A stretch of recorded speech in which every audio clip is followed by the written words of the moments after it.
All right. So I think we're live. Get all the technical stuff here out of the way.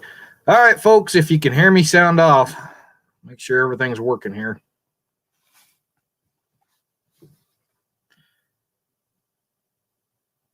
Okay, George Gooding says he can hear me. And I know Randy Wilson said he was waiting. He's just going to have to wait just a hair longer. Not kidding. All right. Okay, so George and Randy can hear me, so I want to take it that everybody can hear me all right. All right, so this is just a quick impromptu chat. As it says, update chat. Just kind of let you know what's going on with everything. Definitely crazy times we're in right now. But I thought I'd take a few minutes tonight and let you all know what was going on. So currently, says we've got, if I get the thing to work right, says we got about 7 people watching, so I'm going to figure that's about 10 because I don't think it always shows everybody that's actually there. Ryan Outdoors says they can hear me. All right. All righty. So George Gooding says, hope you're doing all right. Yeah, I've been doing fine. Been up South Dakota, of course, and I took last fall off.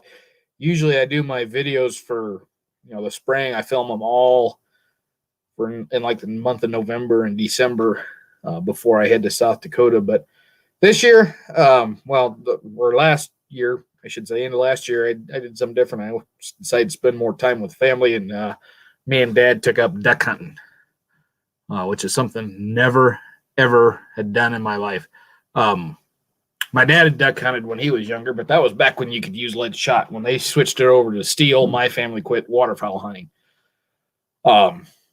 So after a long hiatus, Dad started going hunting with me. Duck hunting. We went duck hunting last fall. We did our turkey hunting too. Got us a couple of hens in the fall season out here in Colorado. In the fall, you could shoot either or. And after Dad and I chased them I chased them for 2 days. Dad was with me on the second day. And after we spent 4 hours chasing them, because in the fall they're a little bit harder to get in. They don't really respond to a call. We had to stalk them.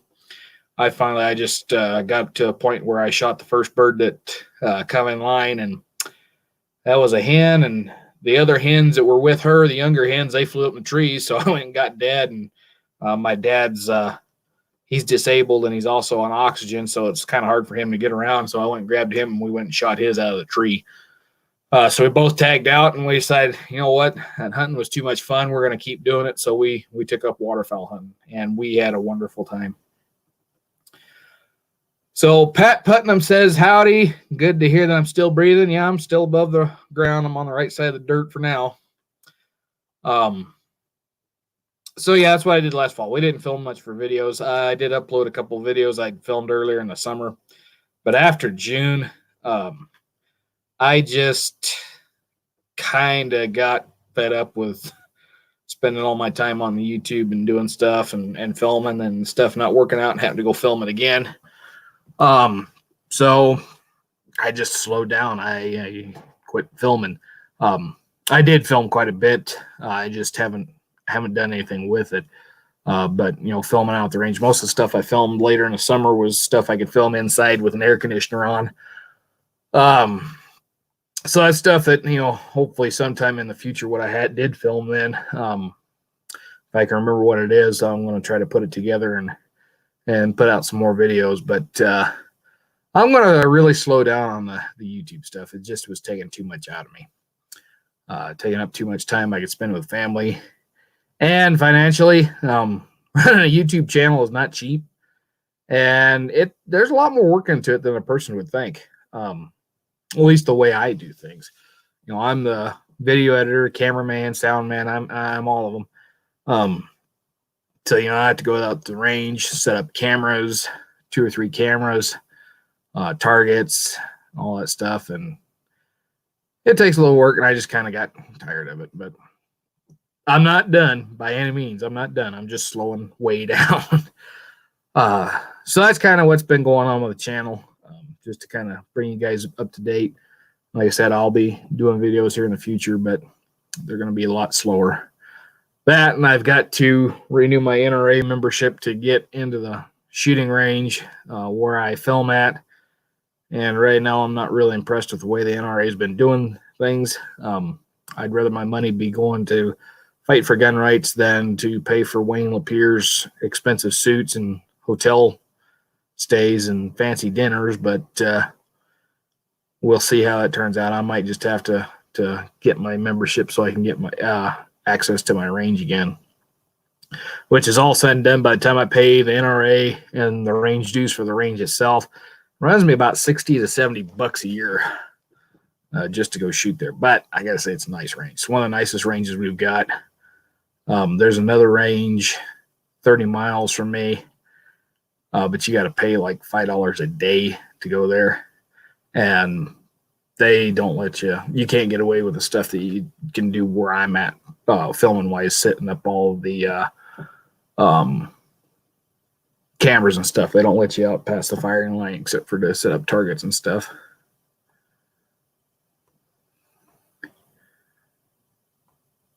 All right. And Pat Putnam says, congrats on the birds. Thank you. And me and my dad, we also got our first geese. He'd never shot in a goose in his life, and he's 65 this year. He just turned 65. So 64, he shot his first geese. We'd shot at geese all season. Finally, one day we was dinking around late in the afternoon. We went down to the lake. We hunted pretty much exclusively on one lake. We went over there on the north side of that lake, which is a walk-in area. You can't drive up to the lake. And we walked in, and we was going to a spot where we thought the geese might come in because they like to fly over at night coming in there. Well, when we was going over there, we found out that the geese were over in the blind that we had been hunting when we was hunting early in the mornings for ducks. So we went back around and hiked through the tamaracks and got on our bellies and crawled the last 50 yards through the sand and the cuckleburrs until we got 20 yards within 20 yards of the birds and stood up, and we got our 6 birds. We shot 6 and we only recovered 4 because 2 of them, I think they must have been about the toughest birds in the group. I hit that one 3 times in the neck. He still swam 2 miles. He went out around the inlet, went in around the inlet into the other side of the lake where it was really snaggy and you couldn't get in unless you had a boat. So we shot our 6 geese. We brought 4 home and cleaned them. But yeah, that was his first geese. That was a lot of fun too. Me and Dad are pretty well hooked on waterfowl hunting. Orion Outdoor says, yeah, I can understand YouTube takes a lot of time. It does. It does. You got to go out and film it and then come home and edit it. And I do a pretty quick job of editing. I try to get everything organized and edited, all filmed and edited in the same day. Doesn't always work out like that.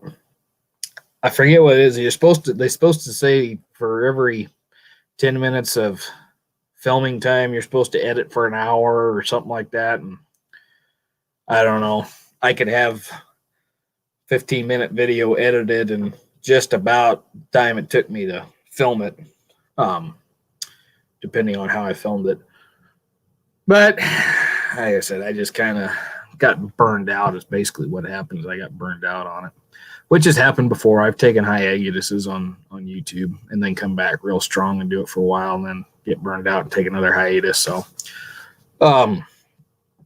but nowadays, I've kind of moved out of, the black powder stuff. I still love shooting black powder, but I'm not buying as much of the black powder guns and such anymore.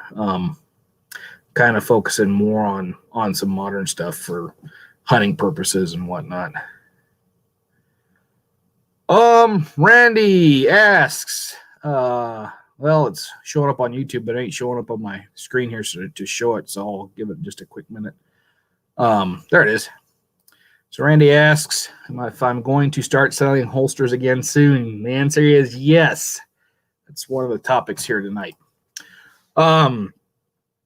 So what the plan was and currently is, but may change quickly.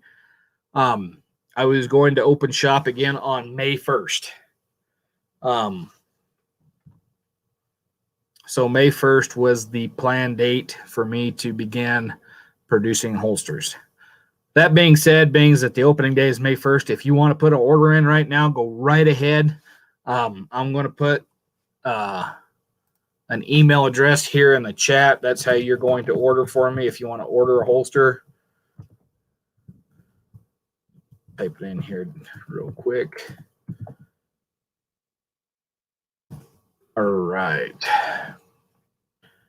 So, I don't know if I can get my mouse to work so I can pop this back up. Here's the email. I'll show it on the screen here too. DukeFrazierProductions@gmail.com. That is how you place an order for holsters. Currently, I've got several in stock that I made last year, and they never got sold. I got a bunch of the Slim Jims. In fact, that's what the picture for the screen or the screenshot was up here before the chat got started while y'all was waiting in the lobby, basically. All those are currently for sale. I had only one person ask me. He has not yet paid. So if you want to order a holster that I've already got made, send me an email. I'll try to get pictures gathered up to send out. You can look and see what you want. Also, if you follow me on Instagram, I'm going to post pictures over there on Instagram as well.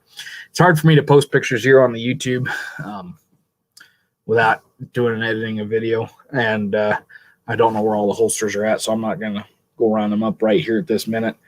But I do have, for 1851 Navies, I've got, or 61 Navies, I've got a lot of the Slim Jim holsters made for them. I've got one that'll fit a 1860 Army. Now for the 51 Navies and the 61 Navy, those are for you birdies. It should fit a 51 Navy Pieta, but a 61 Navy Pieta, the one with the rounded barrel like the Army model, Pieta makes them a little bit longer, so they won't fit. At least that's my understanding. But if you want something just for a 51 Navy, I've got them. All right, I got to show this one. West Covina Dodge has joined us. Welcome, West Covina. He says, if I buy a holster, I'll need to buy a gun to go with it. Well, guess what? The government's getting ready to send you some extra money here pretty quick. So, yeah, if you're wanting to buy a holster, just send me an email at the email that's in the chat there. So right now, like I said, price list, I'm going to have to go back and look. I can't remember what I was asking for them. I think Loop Holsters was in the ballpark of 75. The Bohannon was in the ballpark of the 60. And the Slim Jims I was asking about 60 on. I wrote all that down before I left for the winter, so I'll find it here one of these days and let you all know what the price list is. But if you email me, I'll get that information out to you. And with the current situation in the world and things are kind of shut down. They're still running the post office here, but I might be a little bit slow on sending stuff out. It all depends on whether I can find boxes and packing materials, and then if I can get them all done at the same time, all paid for and all shipped at the same time. That way I only got to make one trip to the post office. Not that I'm worried about getting sick myself. I'm more worried about my 80-year-old grandmother that lives 15 feet, a house 15 feet from mine. I don't want her to get sick, so kind of limiting my trips to town. Pat Putnam signing off. We'll see you later, Pat. Take it easy. All right. So other than that, not a whole lot going on. just kind of surviving as it is. Trying to limit my ration out, I should say, ration out my toilet paper supply as much as possible. Hopefully, you all are stocked up, because I didn't know about the toilet paper crisis until I went to town to go buy toilet paper, and all the shelves were empty. I thought, what the hell's going on? Then I decided it was time to start watching the news. I was about 2 weeks behind all this stuff going on. Tells you how far out of touch I am. I guess I was social distancing before it was popular. I was going to talk to you kind of some plans in the future. Being as I'm not going to be spending as much time on YouTube, or well, I should say filming you for YouTube for guns and such. This whole kind of the crisis that's going on has kind of made me realize that I am in no way, shape, and form prepared for any major catastrophe. I got up and looked at my shelf, and the only thing I've got for food up in my shelves right back here is 2 bags of expired puppy chow when I got my older dog 4 years ago, and 4 cans of tomato soup that I bought last year. That's the only food supplies I got. Dad and I are going to spend a lot of time in the garden this year, and we're going to be growing a lot more than what we have in the past couple of years. Last year, we didn't have much for a garden at all. I grew a lot of pumpkins. I grew some potatoes. We grew some zucchini. And then, of course, our okra and corn. I always plant corn. Had a few cucumbers, and then I tried watermelons and cantaloupes, and that didn't work. They were like the potatoes. They didn't work out where they should. So we're going to spend a little bit more time on that, so we make sure we have a good food supply in. And also kind of doing a little bit more, I guess you call it homesteading. I'm going to be putting in some chickens and turkeys, I think. We found out, Dad and I found out after we shot our turkeys last year, we like turkey too much to not have it on hand, and being that shooting them out of season is considered poaching in these parts. We're going to start raising some turkeys. So I thought about doing some YouTube stuff with that, just because it's something that, it's already going to be part of my daily life. Just take a camera along and kind of shoot a little bit here and there and kind of show what's going on. And so I was thinking about maybe doing that, but I don't know if you folks would be interested in seeing that or not. I wouldn't technically put it on this channel. I'd probably put it on, I'd create another channel to do that with. And if I was to do that, I might do some of my hunting videos and stuff too, and my fishing videos. That's another thing Dad and I are going to spend a lot of time on this summer, is fishing, because I have not had a good year fishing since I was probably 12 or 13. I take that back. I was 15 years old, because I had my driver's permit the last time we did any good fishing, and I drove to the lake. That year, lake it was between their drought years, so the lake was up. Well, it was fuller than it had been. It wasn't full. But this one lake has a real shallow area.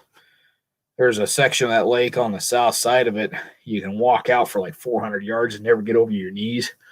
And we went fishing out there, and Dad and I would wade out 50, 60 yards and throw our lines as far as we could and wade back in. And my God, we started catching catfish there. Dad and I, for 2 hours straight, we was reeling in catfish. As soon as we'd reel in a pole, we'd hand that pole with the fish to my grandmother and my sister. They'd hand us a pole that had bait on it. We'd throw it out, bring it back in, go to the next pole, reel them in, and we just rotated for 2 hours. I think we brought home almost 40 catfish that night. Yeah, it was 40 catfish, because each of us could have 10 catfish apiece. Since then, I haven't had a good year fishing. But this year is starting out to be a pretty good year. Dad and I have gone fishing 3 times, and out of the 3 times, I've brought home, 2 times I limited out on trout, which is basically what's biting now. Take that back, 4 times. We went 4 times. I limited out on trout twice in a row, and then Dad and I went to explore another lake that we've never been to before. And we found out these lakes are some of the bigger lakes in Colorado for depth ways. But I caught 10 carp inside of an hour. So the carp are biting, but we're waiting for the big catfish to start biting. That's what we really enjoy catching, is the catfish and the bass. I really enjoy catching the bass. So, George Gooding sounds great. So yeah, I might start just doing another channel and call it Duke Fraser Productions Outdoors or something like that, or on the farmstead or something. Because I enjoy doing the YouTube stuff. I really do. But at the same time, you know, like I said, going to the range, setting up, really got to be a big pain in the ass. And with this, you know, it'd be something I just be doing on a daily basis, because I go out and Dad and I go out and work in the garden every day.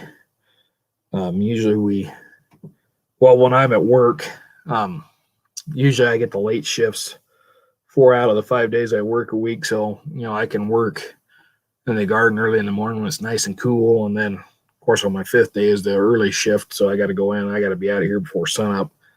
But then I'm back before 4 o'clock in the afternoon. So then we got the evening to do stuff. But yeah, I might just go ahead and do that and see how that works out for us.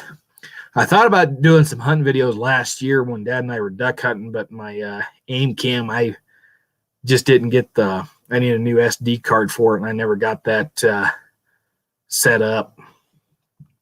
So I'm going to see if I can get that up and running, because at least with that, I don't have to haul around all the big equipment. I can just take that little camera out as sunglasses and remember to hit the button to turn it on when I go to do shooting. Yeah, if I can remember to do that. Sometimes my memory is a little bit lapsed. All right. So 6-Shooter Texan says, howdy. Hello, 6-Shooter. So this ain't really an exciting live chat here tonight, but like I said, just kind of update you folks and let you know what's been going on around here. So one more time, I'll just kind of reiterate again. If you want to order a holster, I'll go ahead and take orders now, but I'm not going to start work until May 1st. Unless things change, I might move that up. We'll see how it works out.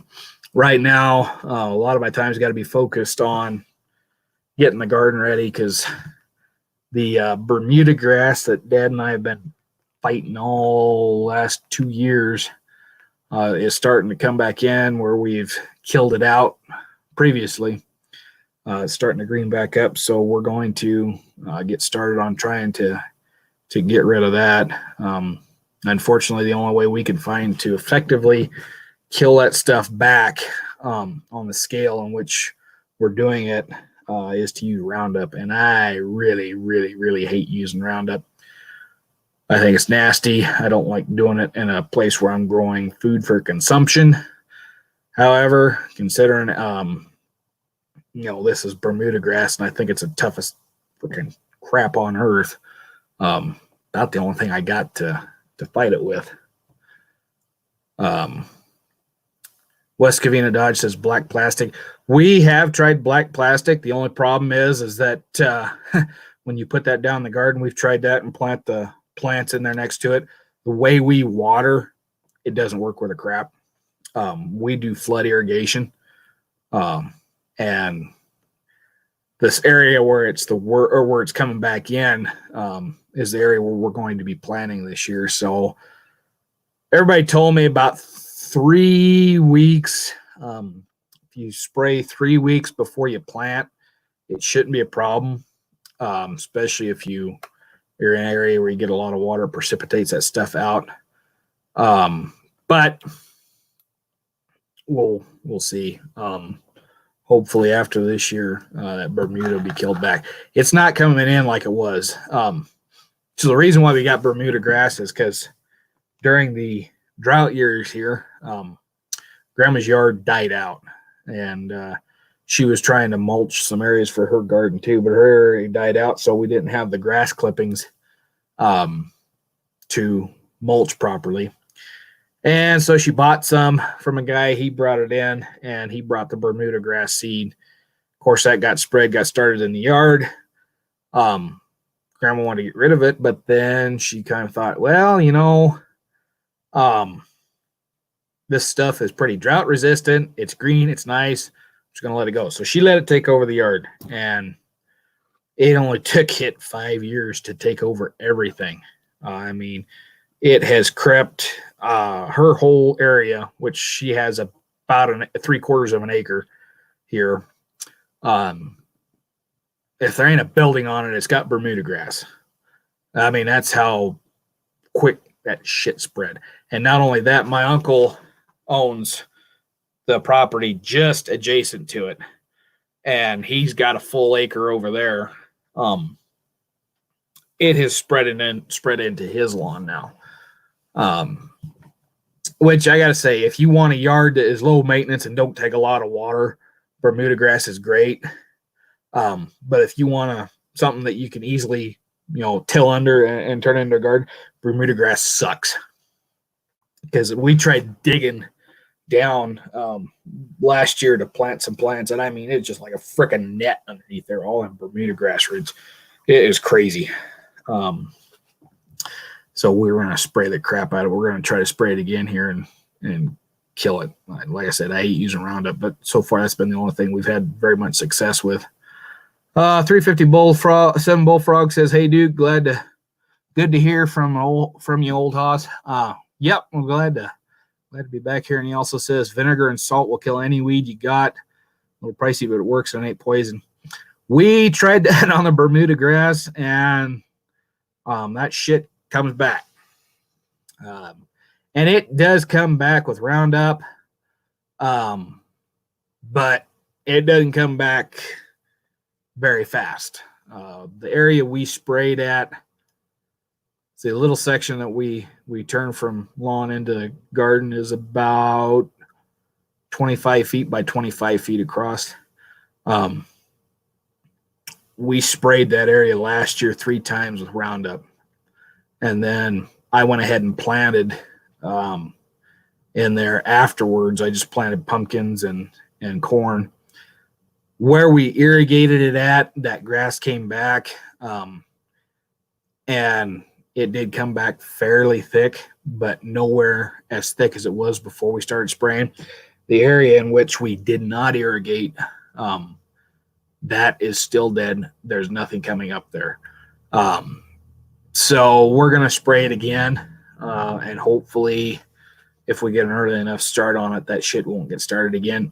But this year we're not going to be planting pumpkins in there. We're going to be planting all, non-viney plant stuff. It's more of a bush style, corns, zucchini, okra, that kind of stuff.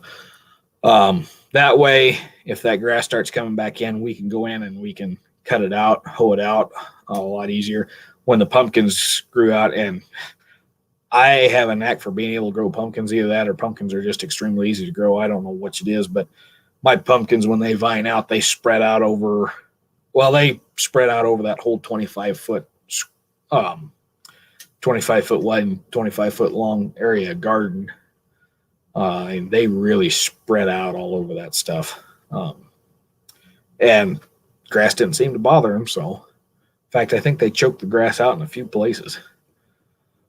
All right, so I'm going to go ahead and highlight this one here. Fresh 3%er says he's been watching me since the quarantine. And he just picked up a Cavalry model Cimarron. Excellent. I'm glad somebody's enjoying the channel. Yeah, I've been binge watching YouTube videos too, but mostly what I've been binge watching is videos on gardening and building chicken coops and turkey coops. Because that's the other thing we're going to do. I'm going to be doing here in the next couple weeks anyway, is I'm going to try to build a new turkey coop, or I should say poultry coop. I'll call it poultry coop. We used to have one out behind my house here. So where I live at, property I live on, there's 2 houses. My grandmother's main house, which is about 15 feet from where I'm at, and then my house here, which my house used to be the garage. What I'm sitting in right now is the garage section. This is the living quarters. The back half or front half, however you want to call it, is the bedroom space. And then they put an addition on back through that door there, where I got the bathroom, closet, and then my office, my filming studio is that back room. So behind that, off to one side, was my grandfather's old shed where he did a lot of mechanicking, small engine mechanicking. And right off of that shed, there used to be a chicken coop. And then they built another one just down the line from it. They had a huge running area for them. Grandma quit raising chickens about the time my grandfather got Alzheimer's, because he was the one that took care of all the animals on the place. And she couldn't do it. He couldn't remember what he was doing once he got out the door. And a lot of times when he'd go to feed the chickens, he'd wind up walking them to town. So we let that go. It fell out of disrepair. We wound up tearing a lot of it down. Currently, there's a section of it still there that I got to go tear down in the next couple days. But there's a huge freaking elm tree that grew up right in the middle of that coop. And all this chicken wire that I thought I could salvage, and I didn't realize till I looked the other day, is grown up in this elm tree. So I got to tear everything out and build it all over again. But we're going to build a turkey coop back there. A poultry coop. Is we're going to try to run about 10 to 15 turkeys and 15 or 20 chickens. So that's on the list here for the next couple weeks. Arizona Ghost Riders. I'll show this one. How you doing, Santee? Yeah, I've been working all winter on the beard. I'm just about ready to trim it though. Because allergy season's coming in. Won't be long. The freaking Russian olives are going to be blooming down the way, and it seems like that pollen gets in my beard and then it just tears up my face, because I'm highly allergic to Russian olives. I'll break out in hives wherever that stuff touches me.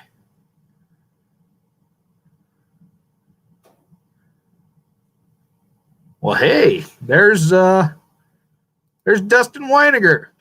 Hey, Dustin. Yeah, coronavirus has not found me yet. But, I've been doing pretty good at this social distancing stuff. Like I said, I was doing that stuff before it got popular. So we'll really limit my time going into town. I don't hardly go to the grocery store if I don't have to. I do not go to Walmart. Try to limit going there as much as I can. I'm stocked up on toilet paper. I think I can last out. Well, depending on how long they prolong this, I should be able to make it to the end of the month, at least maybe into mid-May.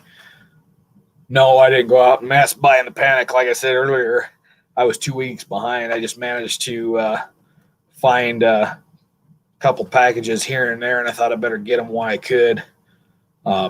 A lot of what I told the paper I bought, I took over to my grandmother's house because my sister, her husband, and their 2 kids live over there with grandma. She kind of takes care of grandma when Dad and I can't help, but we're set for a little while. But hopefully you guys out there are safe and the coronavirus hasn't found you yet. Speaking of another person we haven't seen on YouTube for a while, Dustin, you haven't put out a video for a long time.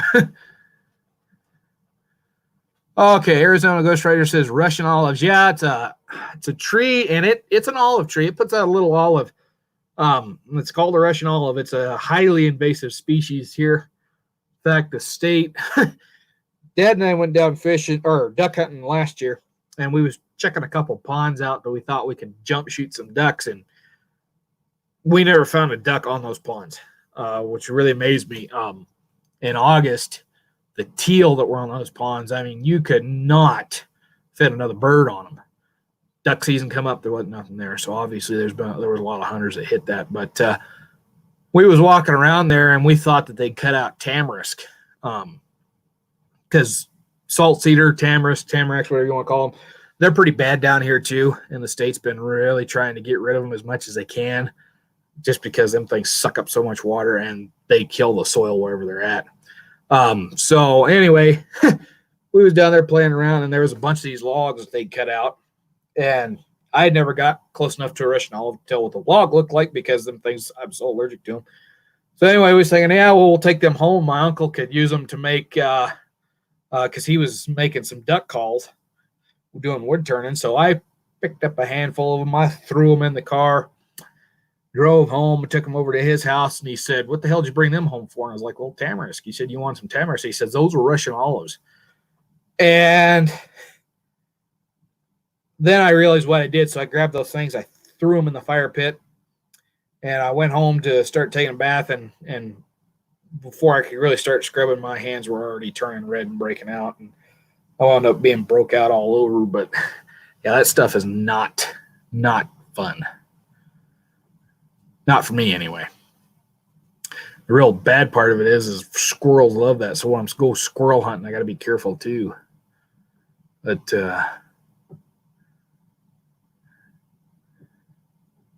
let's see. I'm kind of falling behind here on the chat. West Covina Dodge is a good one here. Yeah, in Colorado here, they just told us we had to start wearing some sort of face mask, and bandana was on the list. It is getting way out of hand, the situation, and I think a lot of it is blown way out of proportion. Because I remember when swine flu went through, and I got swine flu. I had it. Things seemed a lot worse with it. But this one, they didn't respond to that nowhere near like they're responding to this one. And like I said, I think a lot of it is the media is hyped it up worse than what it actually is. But that's just my 2 cents, my opinion. Everybody's entitled to their own. If you don't agree with me, that's fine. I do fear, not particularly for my health, but for my grandmother's, as I said. I don't want her to get sick, but I think this is, like I said, it's getting a little bit out of hand. Okay, I got to show this one too, as I didn't. Yeah, I seen a good post on Facebook.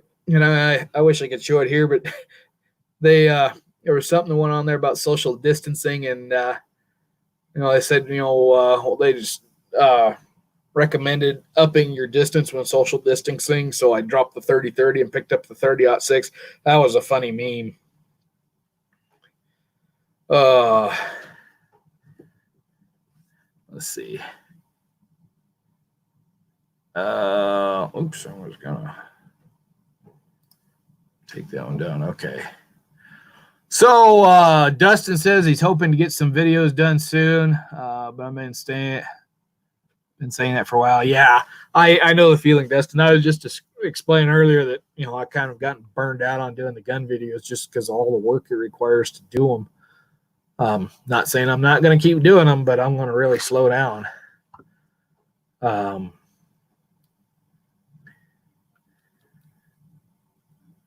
Let's see.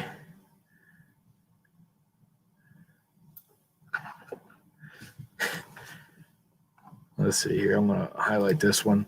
Dustin says, I guess it's a good thing I still have Santee's bandana. Yeah, I've got a few of those. I'm wondering if cotton or silk would be better at filtering stuff out. Yeah, it's crazy times. At least we can still have a little bit of a sense of humor. Oh, shoot.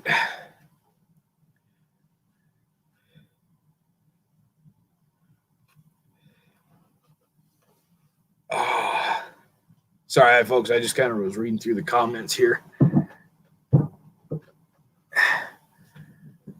Let's see. I'm going to highlight this one.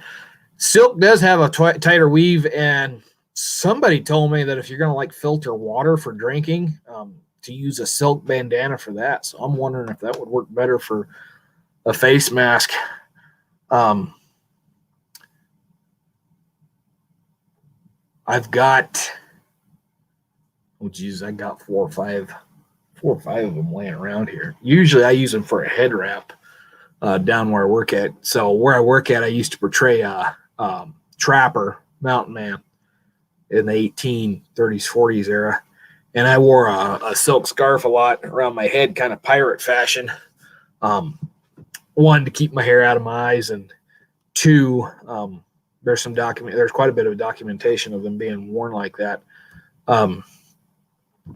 I've since then switched to a felt hat, things I've gone to wearing shorter hair, but yeah, I kept a lot of silk rags around, so I'm gonna try wearing one of them if I have to go to town again.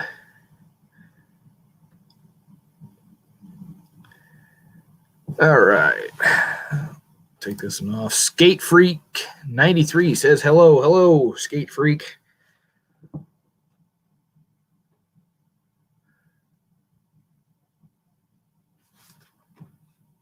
All right. So yeah, that's basically what's been going on around here. Like I said earlier, right now I'm focusing on doing the garden, getting the bird pen built. Hopefully a stimulus payment comes in. I know it'll certainly help me because I got screwed out of my job because of all this bull crap. So hopefully that comes in. I know there's a lot of people out of work and a lot of people need to pay their bills, but I don't know. It's just, like I said, crazy times. What's convenient? Okay, I gotta put this one up. Bandanas don't do much more good than an untrimmed mustache. The only problem is my mustache is pretty good trim because every time I eat something, like put a sandwich up to my mouth, my mustache keeps getting caught, and so my teeth keep it trimmed off pretty good. I thought about trying to let my mustache grow out real long where it'd come down over my chin, and then I thought about waxing it and make it look like fangs or something, but I can't get it to ever grow that long.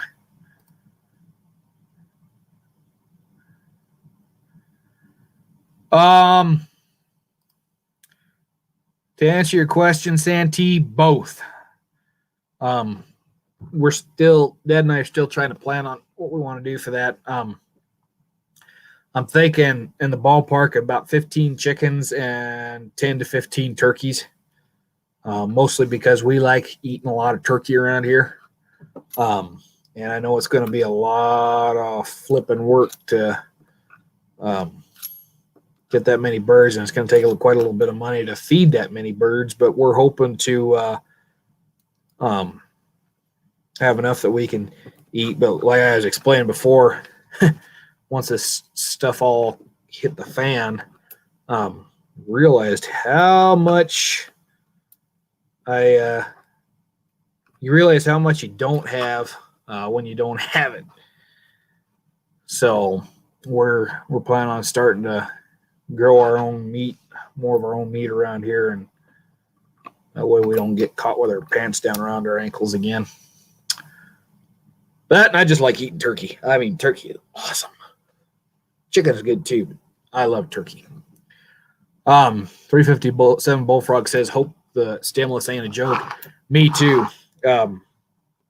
So where I work at, I work for the federal government, but being I'm a seasonal worker and most of my job deals directly with the public, and being the public ain't coming to where we're at anymore because of Colorado's stay-at-home order, I've been deemed as non-essential. So my start date got delayed. It's delayed till further notice on top of that. So I tried to put in for the unemployment, and I'm going to tell you right now, Colorado's unemployment website is a joke. So when you get on the website, they tell you, they updated it after they passed that stimulus bill, but on the website after they updated, they tell you what you qualify for.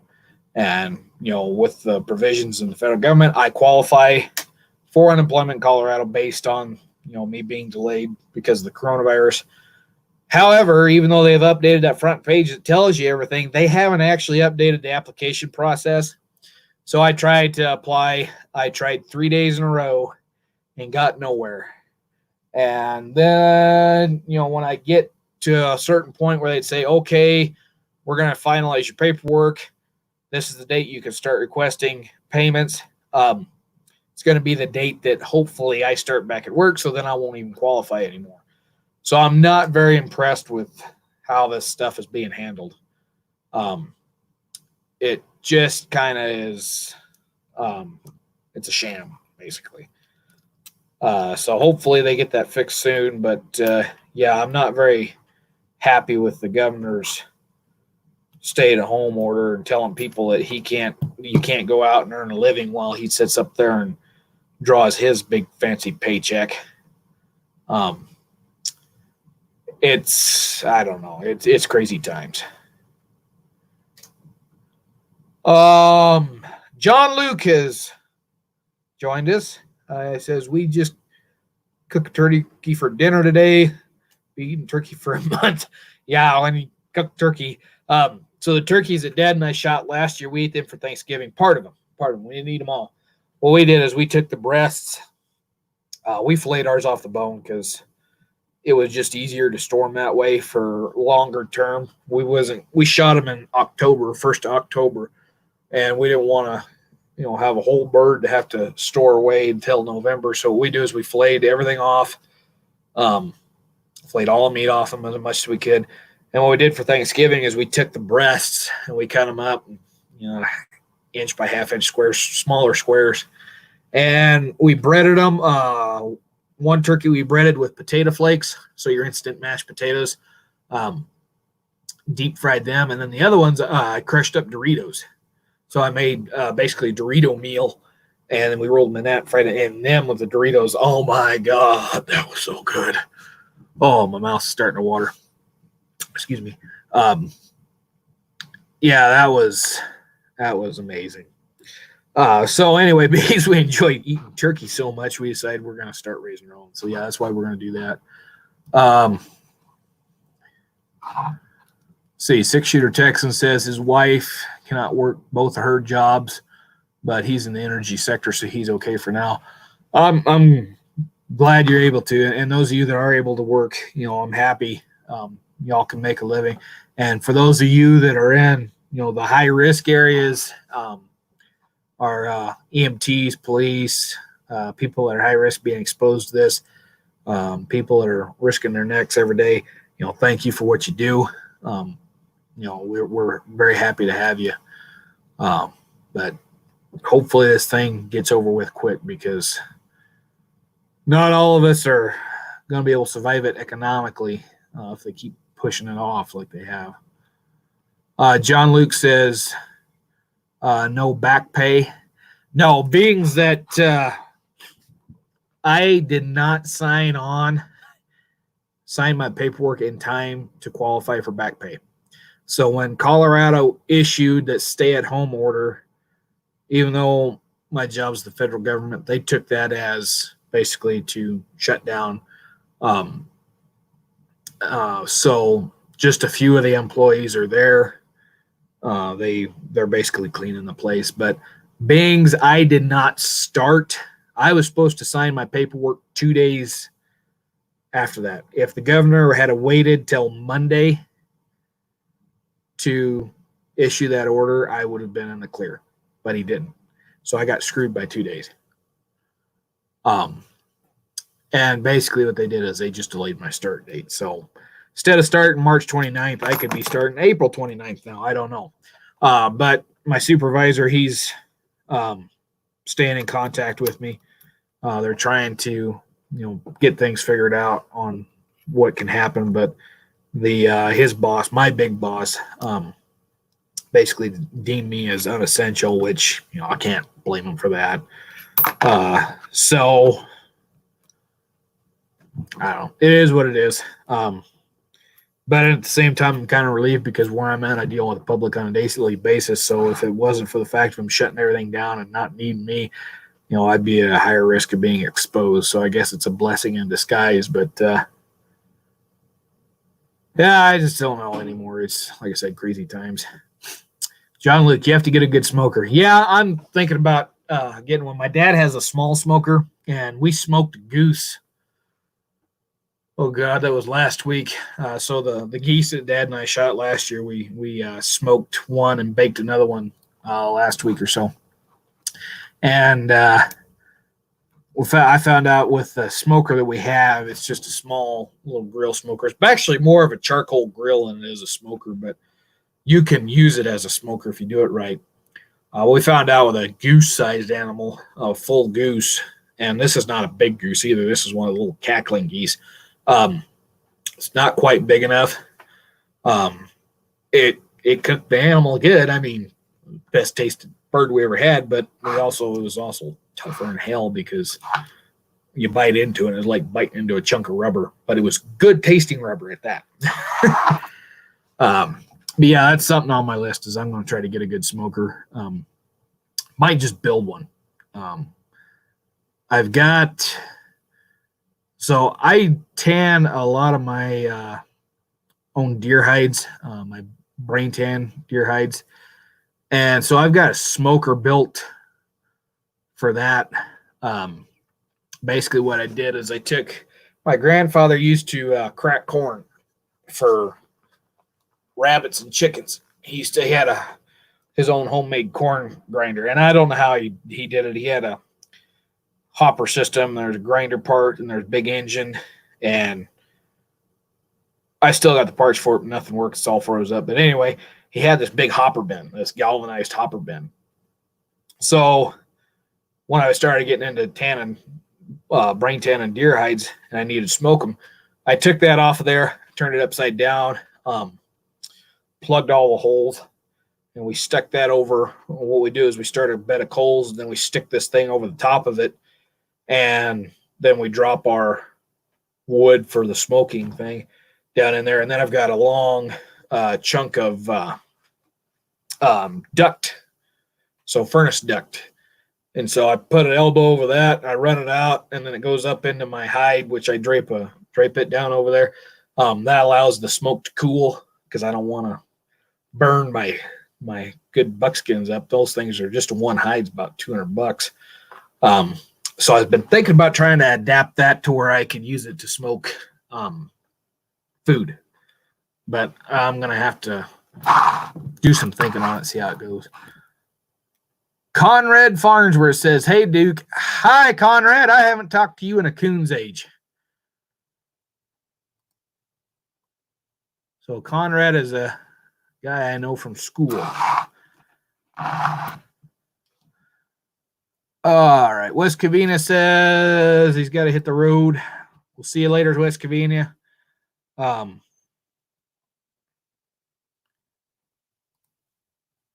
Yeah, I've been it's been a long time since I've done one of these chats. I've been thinking about doing more of these in the future.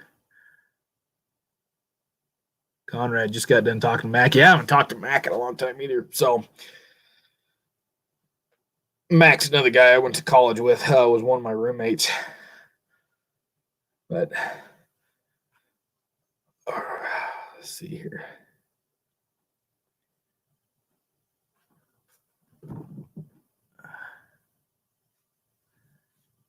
Let's see. I was going to highlight this one. Whoops.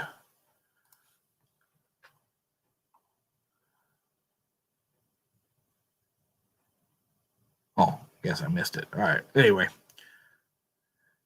John Luke. Yeah, that's let me see if I can. John Luke says, no ammo shortages for us black powder shooters. That's true. It comes down to black powder. I've got 2,000 caps. Got 2,000 caps, 15 pounds of powder, and a lot of lead that I need to go pour. I think I've got maybe 500 bullets poured of various round ball, some of the Arizgon bullets.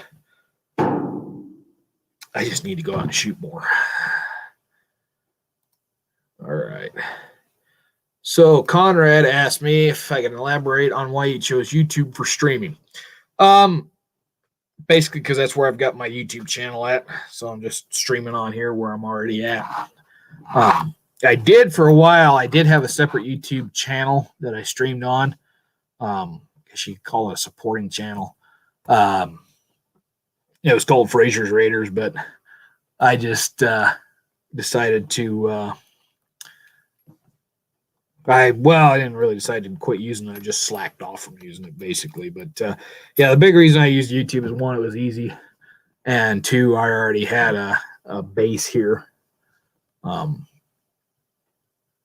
It was already using, so I just continued using it here.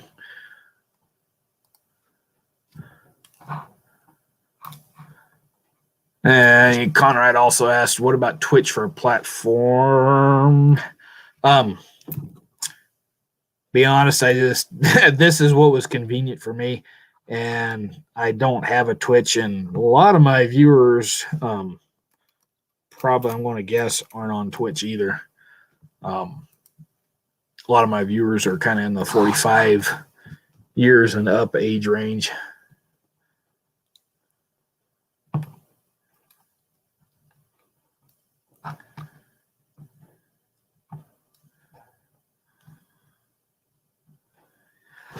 All right. John Luke's, oops, that was the one. Hell, forgot there's a delay here between StreamYard and YouTube because YouTube got so damn complicated. I had to start using third party. Can you make videos while locked down? Yeah, I could. I could go out to the range probably. Basically, I addressed this earlier, but I'll address it again here.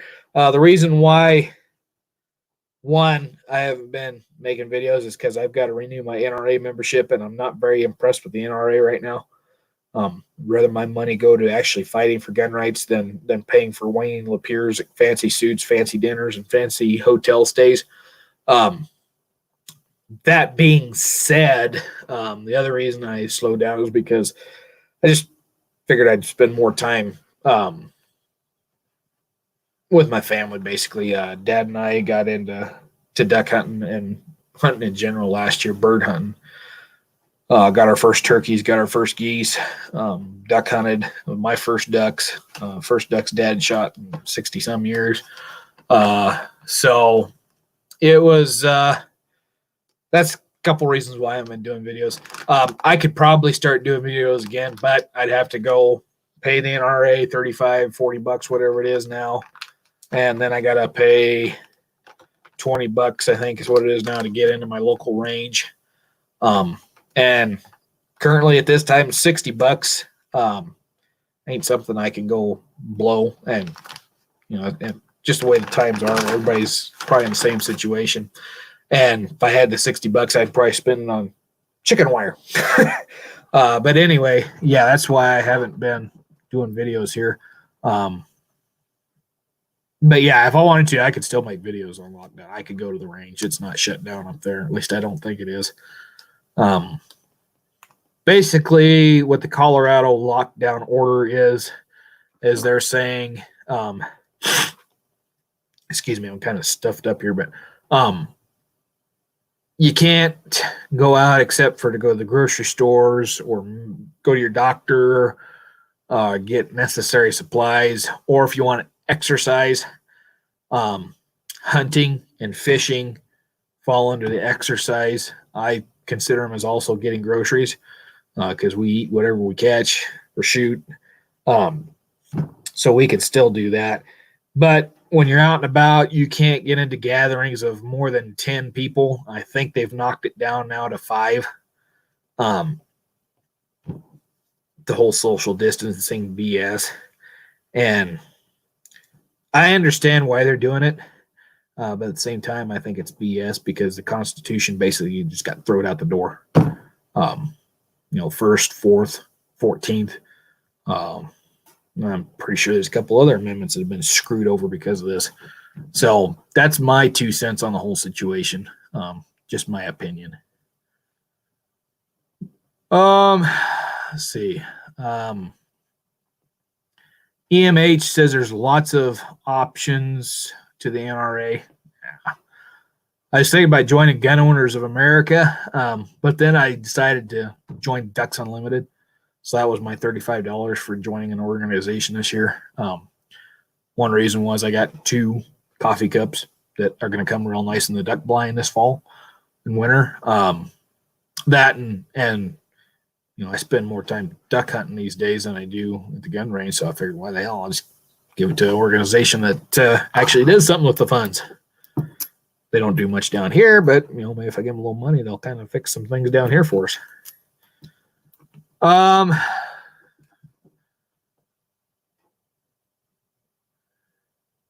Let's see.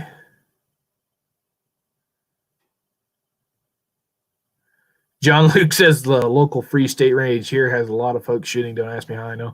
Yeah, and at the range that we have here, I mean, it's not a small range, but it's not a big range. You can't have multiple groups of people shooting all at once. There's only like 3 tables.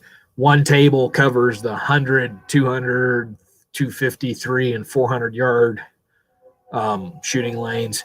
They've got 3 tables at the 50 yard, and then they put a pistol range in a little further down, and they've put tables on it too, but you really can't shoot much. And I kind of got worried about shooting at that pistol range because when they made it, what they did is they come in with a bulldozer and they just scraped up the earth and mounted up what was right there, which is fine. However, it is at the bottom of the valley right off the top of the hill, and there's a lot of alluvial gravel and sand deposits that are up high, and then you get a shale layer underneath that. So what has happened over the course of thousands of years is that all that gravel, that big gravel, as the shale has eroded out, it just kind of comes down and then it makes a pavement. I mean, and it is like a pavement down on the flat. I mean, people that make driveways couldn't do as good of packing these rocks together as Mother Nature has done. You never get stuck anywhere up there with all the rocks because that's just paved itself so well. So what they did anyway is they come in with a bulldozer and they scraped all that rock and down into the shale, and they made the shale, packed the shale up on top of it, which was great.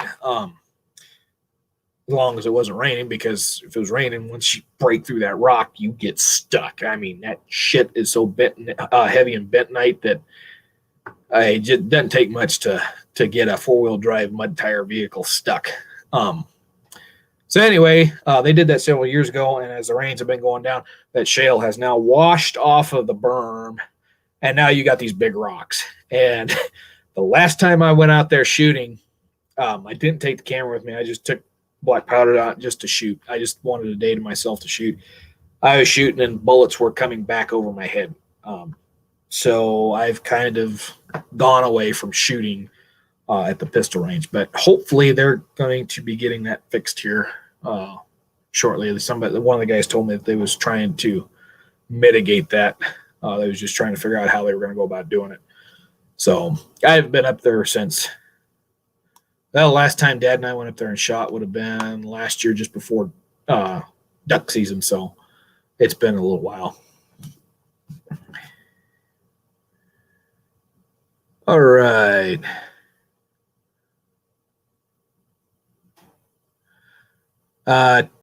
Tan Stang, or however you say that. Answer is not to throw. I'm going to highlight that. Answer is to not throw the NRA out. It's to change the leadership of the NRA. I absolutely 100% agree with you on that. The leadership of the NRA is screwed right now. However, like I said, I'm not really fond of giving them $35-$40 or whatever it is, and 10 cents that goes to fighting for gun rights, and the rest of it goes to pay for Wayne Lapierre's fancy suits and shit. So that's why I haven't renewed my membership. If they could get the leadership changed, I would be more than happy to go back and join them again. However, I think they tried to oust Lapierre and they started a whole bogus thing on that. I don't remember. It's been a while since I heard anything out of it, but I just know that it's kind of BS that he takes and gets as much out of the funds that we pay for as they do.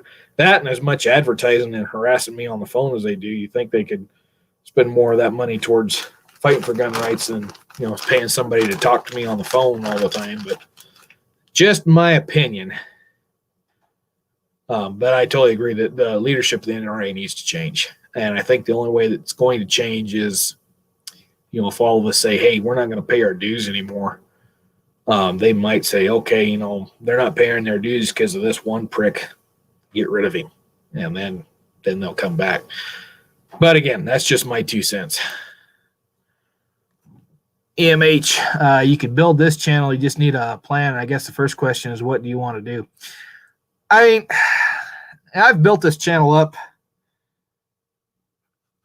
since 2015, and it's been growing. And even with my inactivity, it's been growing.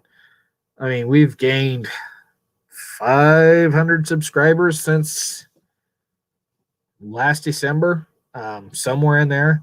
I mean, the channel's growing. It's just that, you know, I've kind of slowed down, and I was spending more time with this channel than I was with my family. And when I realized that, I kind of like, I need to back off a little bit. And I'm not saying I'm done with this channel. I'm not. I'm going to keep doing videos. It's just that I'm going to slow way down, and I just got to find, you know, maybe an alternative venue for where I shoot at. And I've got lots of plans of what I want to do. It's just that I've dedicated more time to family than doing it. And I'm thinking about it, and I already said this earlier, but I'm thinking about doing a channel on, you know, my little homestead, if you want to call it, that I'm setting up here.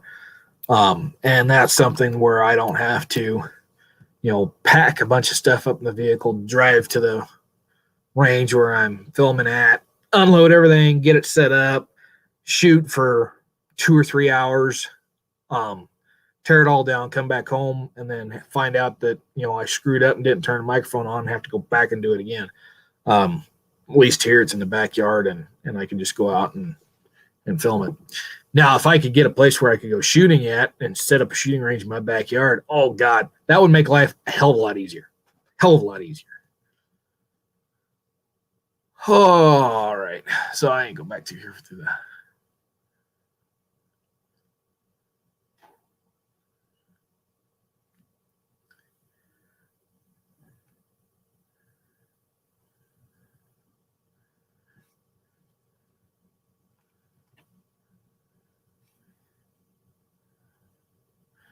Let's see.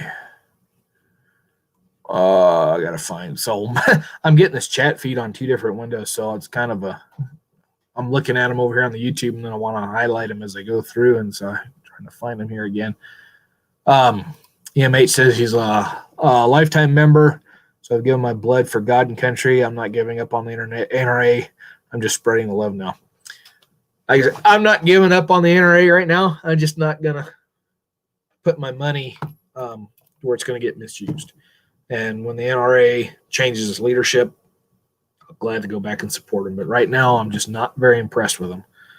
And I'm not very impressed on the stance they took on the whole bump stock issue either. I was not very happy with that at all. But that's just my opinion.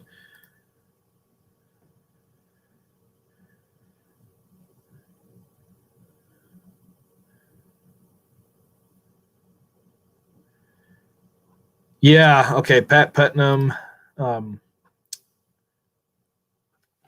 on the Lapeer. Yeah, he's still there. Don't know why, but he's still there. They got rid of the president. I'm not sure who the president of the NRA is now. The guy that was there wasn't there for very long. I think it's a woman now, if I'm not mistaken. Correct me if I'm wrong on that, but I think it's a woman.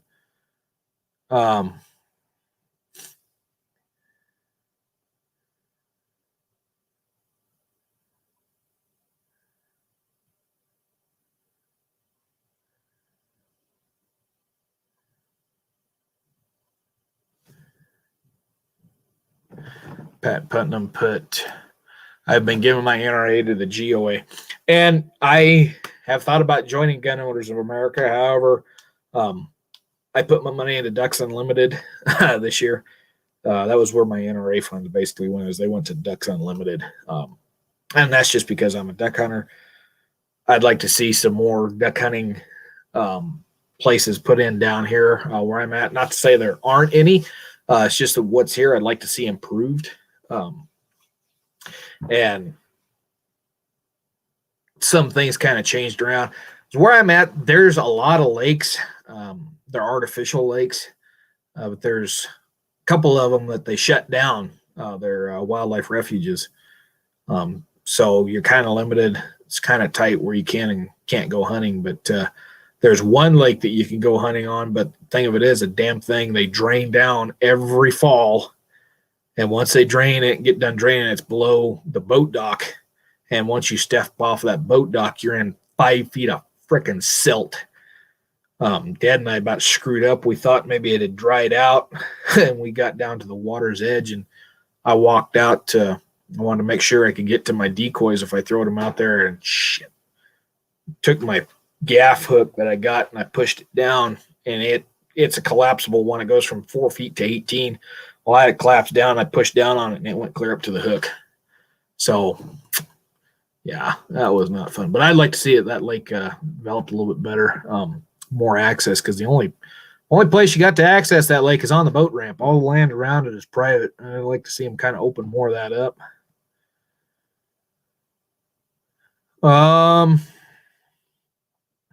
Okay, so EMH says Carolyn D. Meadows is the president of the NRA. I thought it was a lady. I haven't been really keeping up much on it. The only thing that I keep up with the NRA is I follow them on Instagram, and they post a lot of stuff about fighting for gun rights. But like I said, I've seen more of it going for Wayne LaPierre than fighting that. Oh, Pat, you moved to Russia? That ain't far from me. Well, not far as in it's closer than South Dakota, but yeah, that's just up the road a ways, I think. Let me think now, because I always get Russia and Brush mixed up.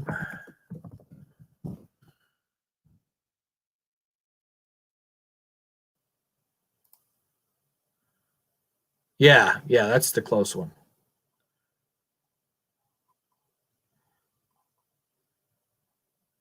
Well, closer.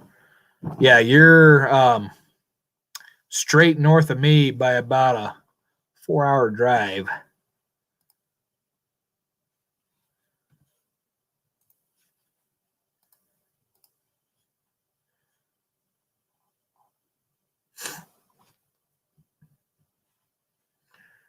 Okay.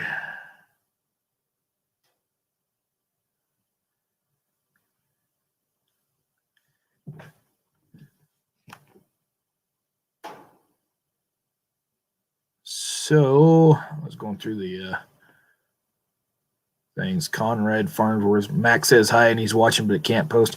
Hi, Mac. If you're still watching, I know I missed that earlier.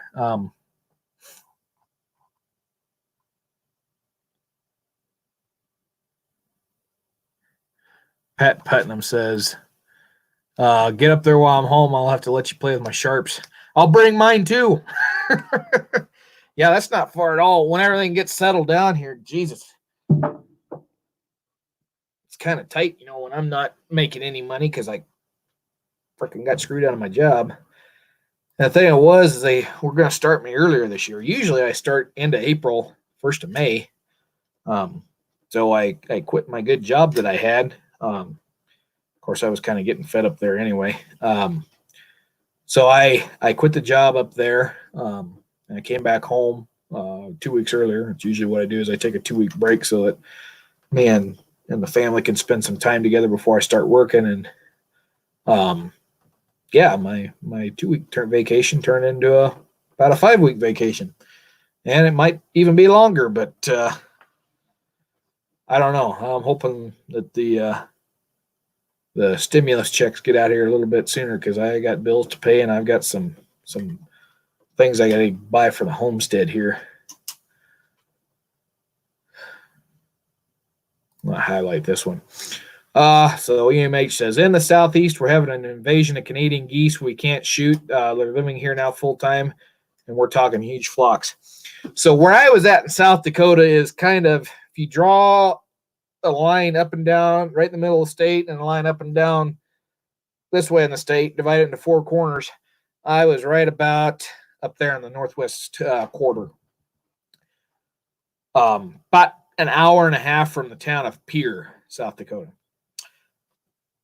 Now, I've never paid attention to the migratory waterfowl in the state of South Dakota because up until last year, I had no reason to. I was not a duck hunter.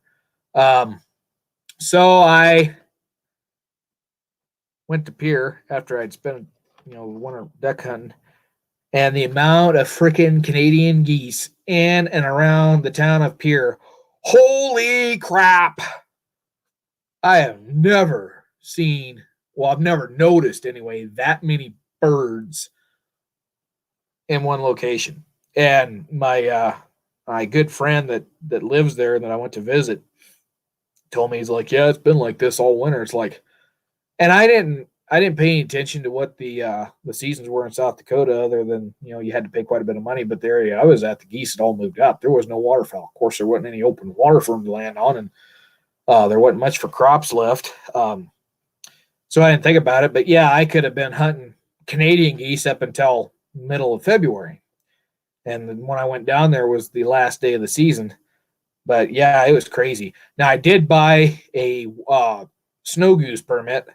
But then I found out that the snow geese, when they are on the return migration, don't hit the area I'm at. They're on the far eastern side of the state, which would have been a couple-hour drive, and I'd have had to pay, lodge to hunt, because I don't have any snow goose decoys. So I wound up not doing that. And then, down here in Colorado, my hunting license still covers the snow geese. So I thought I'd do some snow goose hunting down here. Well, the only place where I could find snow geese when I got down here was on a lake that is a refuge. It's only open to hunting for the first month and a half of waterfowl season. And then they close it down. So I couldn't shoot snow geese. So I'll have to try it again next fall. Hopefully things are a lot better then.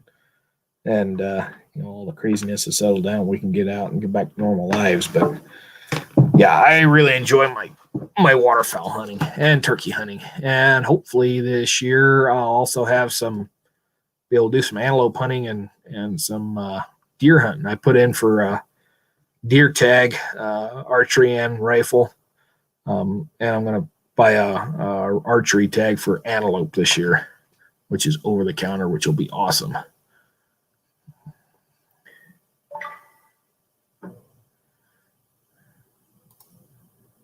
I'm going to go ahead and show that. I don't know why YouTube held that one up, but Pat Putnam says, yeah, they shut down the state on March 26th, and he's an essential employee because he's a truck driver. And thank you, Pat, for keeping the trucks rolling. If it wasn't for you guys, this country would really go to hell in a handbasket, and he would do it real quick. Seems like mostly what I see on the road moving is semis now. All right, now it's going to let me show this. I'll show that. And I don't know if they picked the time or what, but down where I'm at, there's 8 miles of highway that they're going to put in a 4-lane section on, and they've needed to do it for a long time because the freaking traffic on there, way people drive. After all them Californians moved into Colorado, I mean, driving got real dangerous.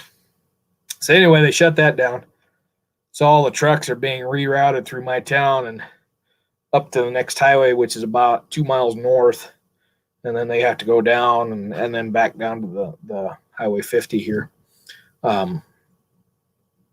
So it's it's crazy. A lot of us wish they'd rerouted them back up towards the town of Pueblo. I'm not too far from the town of Pueblo.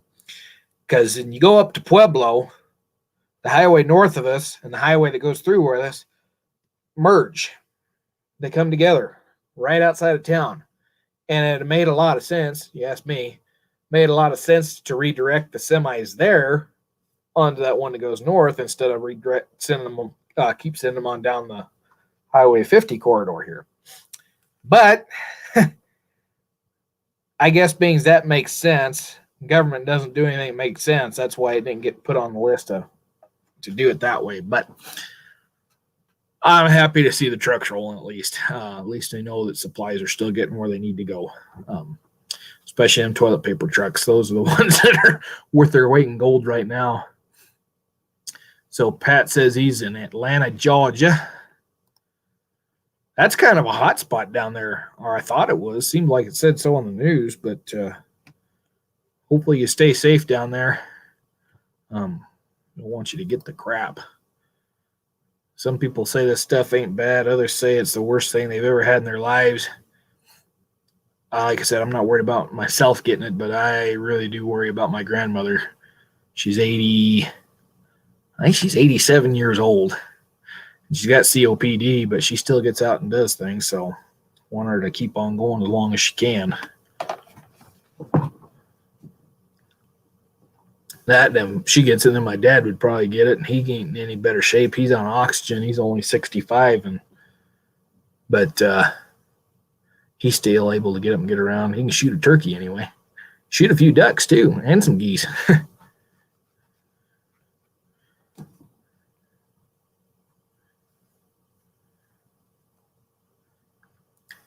Okay. Show that one. Yeah, I'm on Highway 50. I actually live outside of town. I'm about a mile from it, but I'm on one of the highways that branch off of there. But yeah, if you come down Monte Vista and kept on going to the east, you've gone through my hometown there. You probably had to, if it's been in the last month, you probably had to make a detour through there too.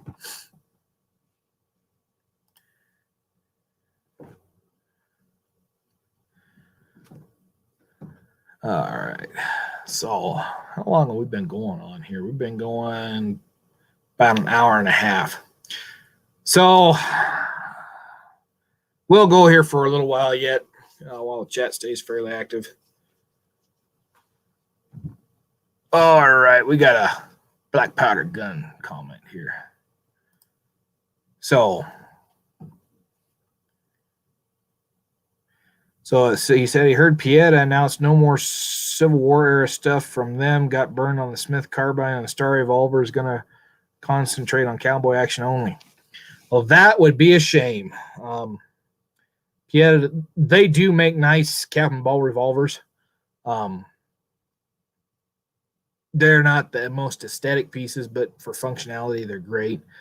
But I talked with EMF last fall, and they said they was talking about dropping some of them, but the price of a LeMat, holy crap, I think they're up to $1,400, and the Pattersons were going up to $8,000, and they told me EMF said that they would probably be about $1,000 by the end of this year. I see they're out of stock again. They got just a small run, but I bought Pieta Patterson last year, and it was the biggest waste of $600. I found it on a website that had them for $600. It was the biggest waste of $600 I've ever spent. That gun was a piece of shit.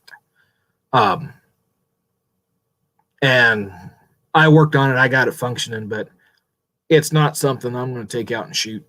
My Uberti Patterson is in better shape and more well-made than that Pieta one was.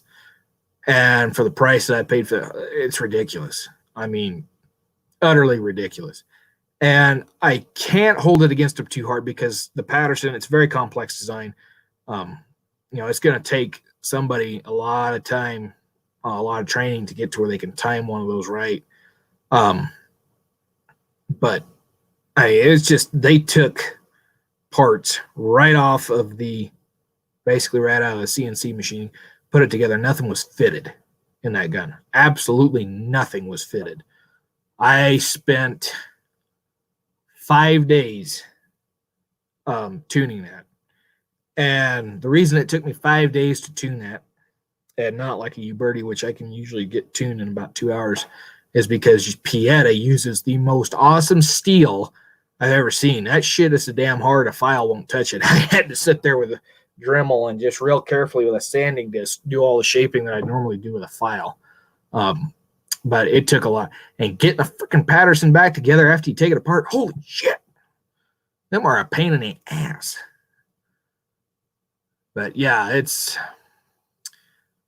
I wasn't impressed with the Pieta Patterson. Anyway, Tan Stank says, according to the Duelist 1957 channel, I haven't seen it. Of course, I haven't watched many of Mike's videos up until I just watched the one on the M1 carbine that he had, because that's a gun that I kind of got an affection for, but God, I can never afford one when I get a chance to buy one. I really, really, really love the M1 carbine. My dad used to have one.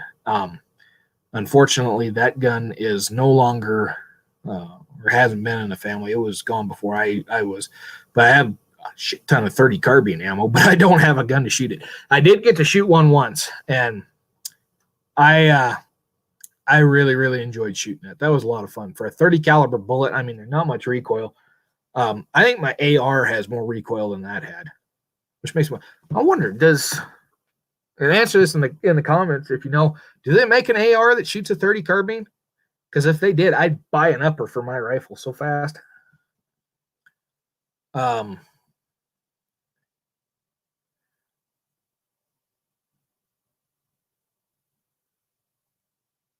So EMH says, who's buying the LeMat revolver? Is it just because of Westworld? Yeah, there was a boost to that because of Westworld. But the LeMat, it was popular. There's a lot of people on YouTube that had them, and I've seen a lot of guys shooting them. But the cost of them, the only reason I didn't buy one is because when I was looking at one, it was $600. And then I thought, well, I might get one just to test it for the channel. I was going to buy it just to test for the channel. And I looked and the price is $1,400, and I said, no way, not going to happen. I won't buy anyone for that. But I really I don't know. It's getting ridiculous. But if Pieta's going to drop out of the game, maybe Uberti will pick some of that stuff up. Uberti, I've got a love-hate relationship with Uberti. I really love their guns, but I really hate how they manufacture them. They use a lot cheaper grade of steel than Pieta does. And they cut a lot of corners sometimes. And once in a while, I shouldn't say once in a while, it's more often than it should be, you get a gun that's just junk. I don't know if it's because it's a new gunsmith that's not knowledgeable what he's doing or what the deal is, but every once in a while you seem to get one that's a piece of shit. So Pat Putnam says it not to his knowledge for an AR with a 30 carbine upper. That would be cool if they did. I ought to look that up right quick. I'm just going to Google that because I'm really curious. Let's see. Type in 30 car.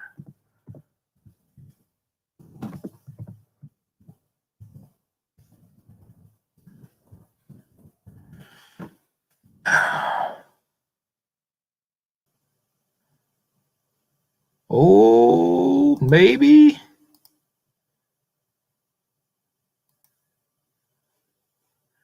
Maybe.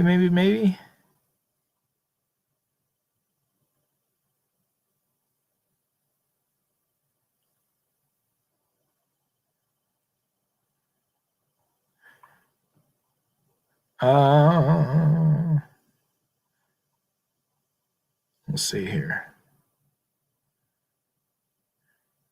Somebody says Olympic Arms made a 30 carbine upper for a while.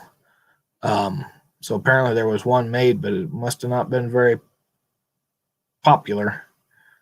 Let's see.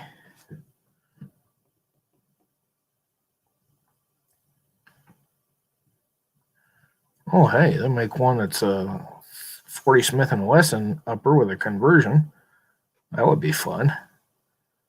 God, those are really high dollar uppers. God damn.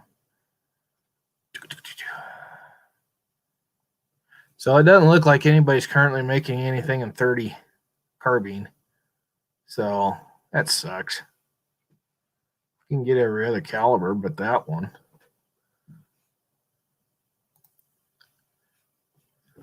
All right, let's go back and check the chat here.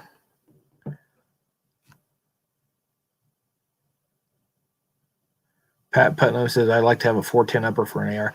You know, I was on Classic Firearms, I think it was. And I was looking at some of their weird shotguns, and they make a shotgun that looks just like an M16. It's 12 gauge.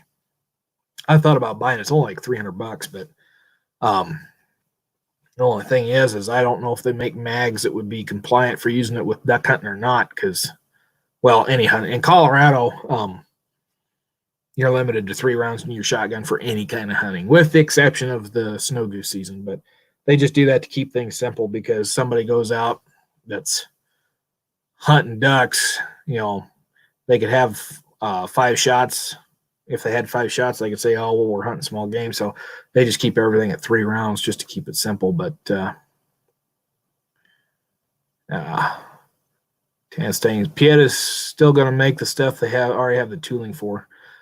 Okay, yeah, well, that would make sense. But yeah, I know they somebody had told me that they didn't do very well on some of their other stuff. But to be honest, there's some of their stuff that needs some work. That's for sure.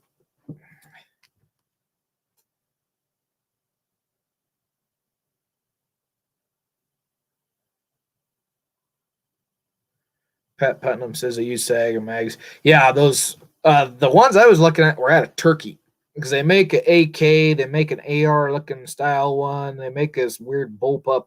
I really kind of thought the bullpup would be a fun one to try, because you know, you could have my full length duck hunting shotgun in a real compact thing that's the size of my AR. My primary AR that I use for coyote hunting, I don't know what happened, but it went from shooting 1-inch groups at 100 yards to 3.5 to 4-inch groups at 100 yards, and they just kept getting wider and wider and wider. I don't know what in the heck was going on with it. And the gunsmith couldn't figure it out either, because the rifling looked good. So we wound up decided to put a new barrel on it. And so instead of keeping the short 16-inch, 1-7 twist barrel, I put on a 24-inch barrel with a 1-4-inch twist. And started trying to develop a reload for that, and then found out that, being as I went to a rifle-sized gas tube, I have to go to a rifle-sized buffer tube now, because apparently it's not cycling right. Instead of kicking out at the 2 to 3 o'clock position, it's kicking out the 1 o'clock position, and I can, after I pull the trigger, I can reach up and grab the shells that comes out of the gun. So,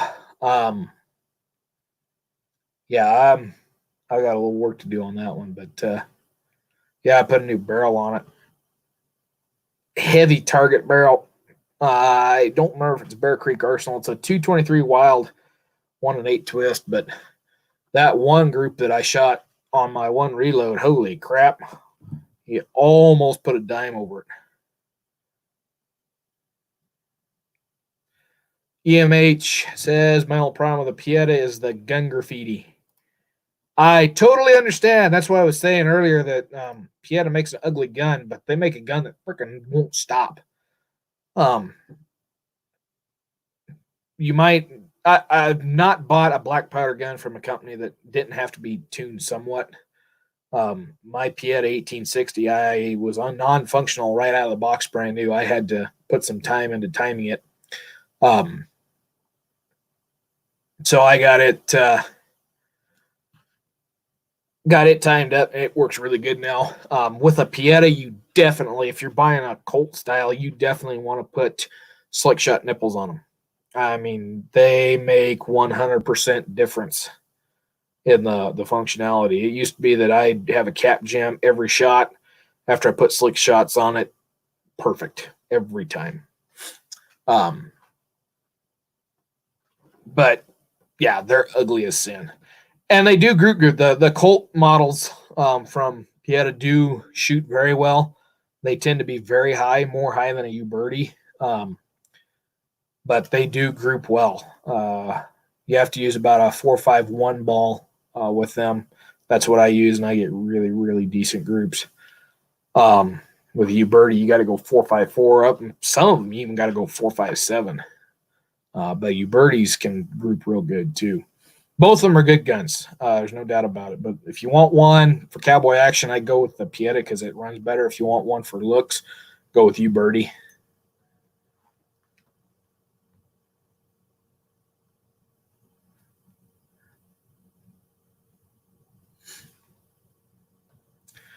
Pat Putnam says, check your gas block. That could be a problem too, because when the gunsmith that put that barrel on for me, he was in a hurry because he was trying to go coyote hunting before it got dark.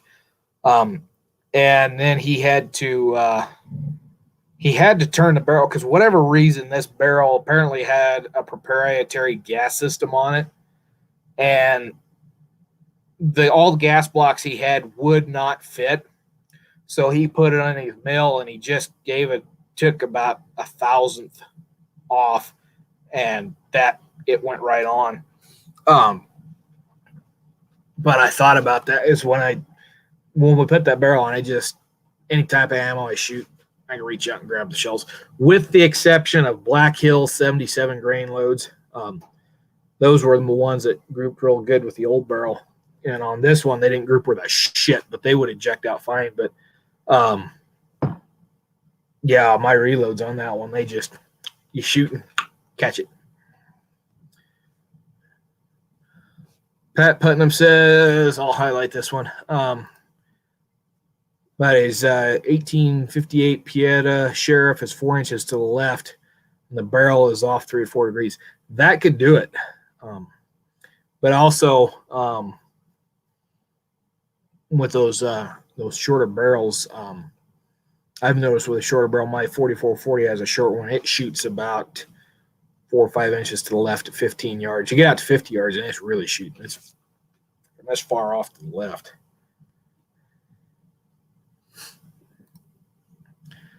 EMH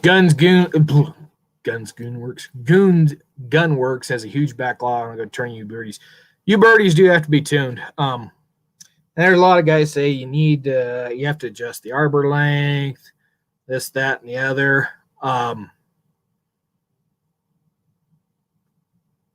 I have been shooting my U-birdies for years now.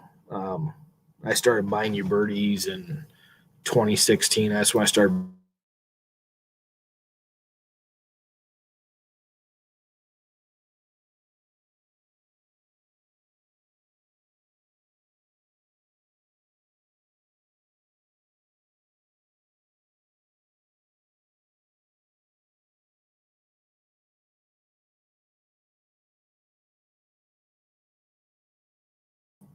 Nope, there we go. All right. I don't know what happened. My camera died on my end. So,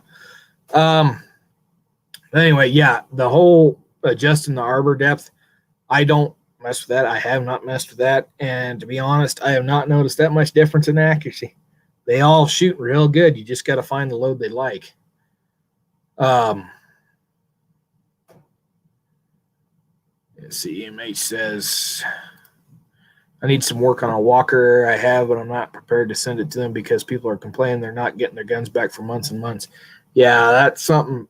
That's one thing I don't want to send any of mine off, is because, especially with me, I send something off to be worked on. If I don't get it back in 2 months, I forget I even own it. But depending on what kind of work you need to have done on it, a lot of it you can do it yourself. It's not real hard. You just got to be careful, kind of pay attention real close to what you're working on.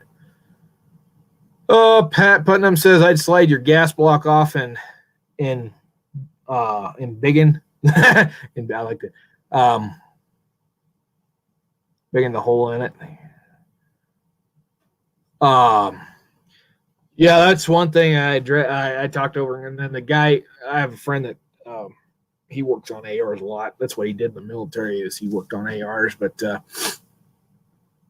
he told me that being as I went to a rifle length gas system, and I've got a carbine gas buffer system on there, I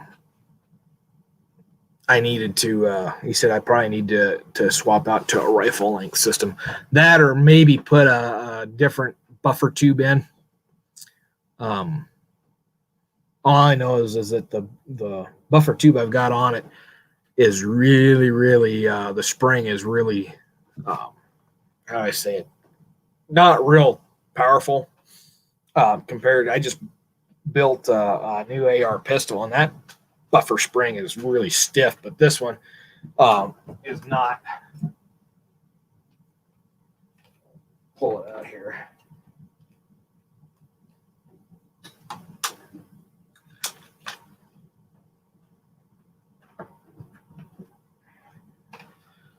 So I'll show you on this airsoft lower. My buffer tube system, I can't show the top on it, but it doesn't take a whole lot. I mean, it's pretty easy. Who knows? Maybe my springs broke. Maybe that's what the problem is. Well, maybe I ought to check that.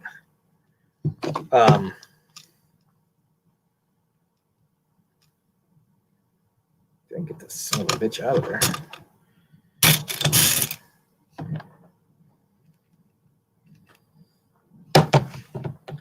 So yeah, that's my buffer spring system, and like I said, this thing is really, really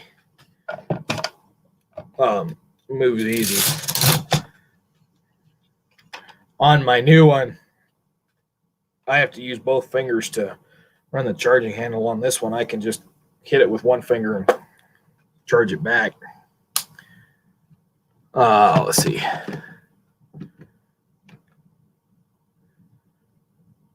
You know, it could be my gas block might be off just a, you know, it wouldn't take, might be off half a degree, and you'd lose a good portion of your hole.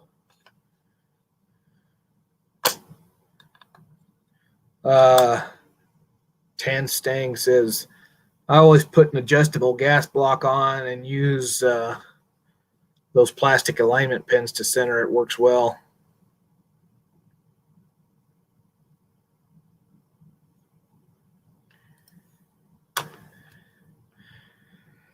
Yeah, and one thing is I don't have a lot of the tools that are required to put together an upper. I put together a lower here shortly, a little while ago, for a pistol that I bought a pistol kit. This was a dumb move on my part.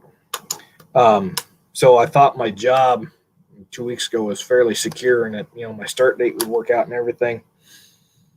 No thought that, you know, what would happen in the future, the short future.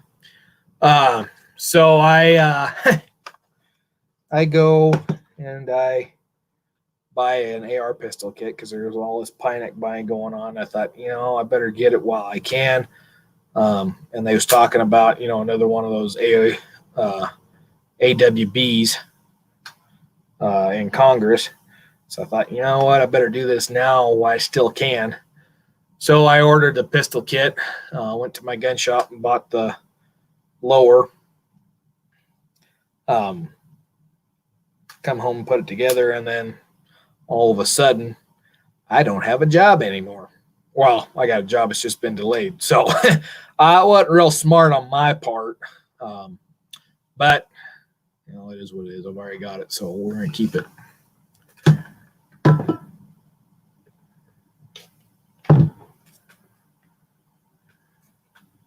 All right, so we got a question here on Uberti gun.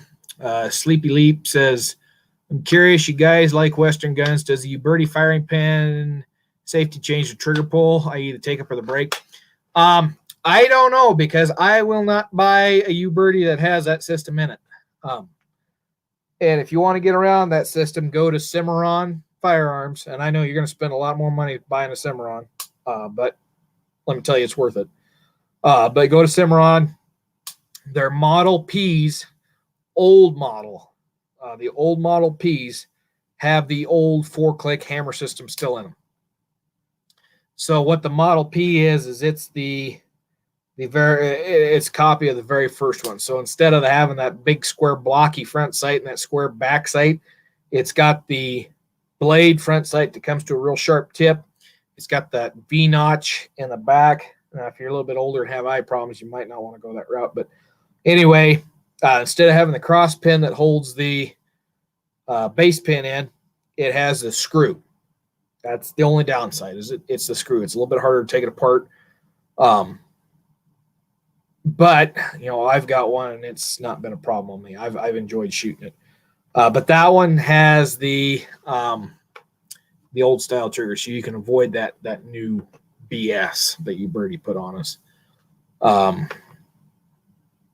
That being said, yeah, I can't tell you how the new styles handle.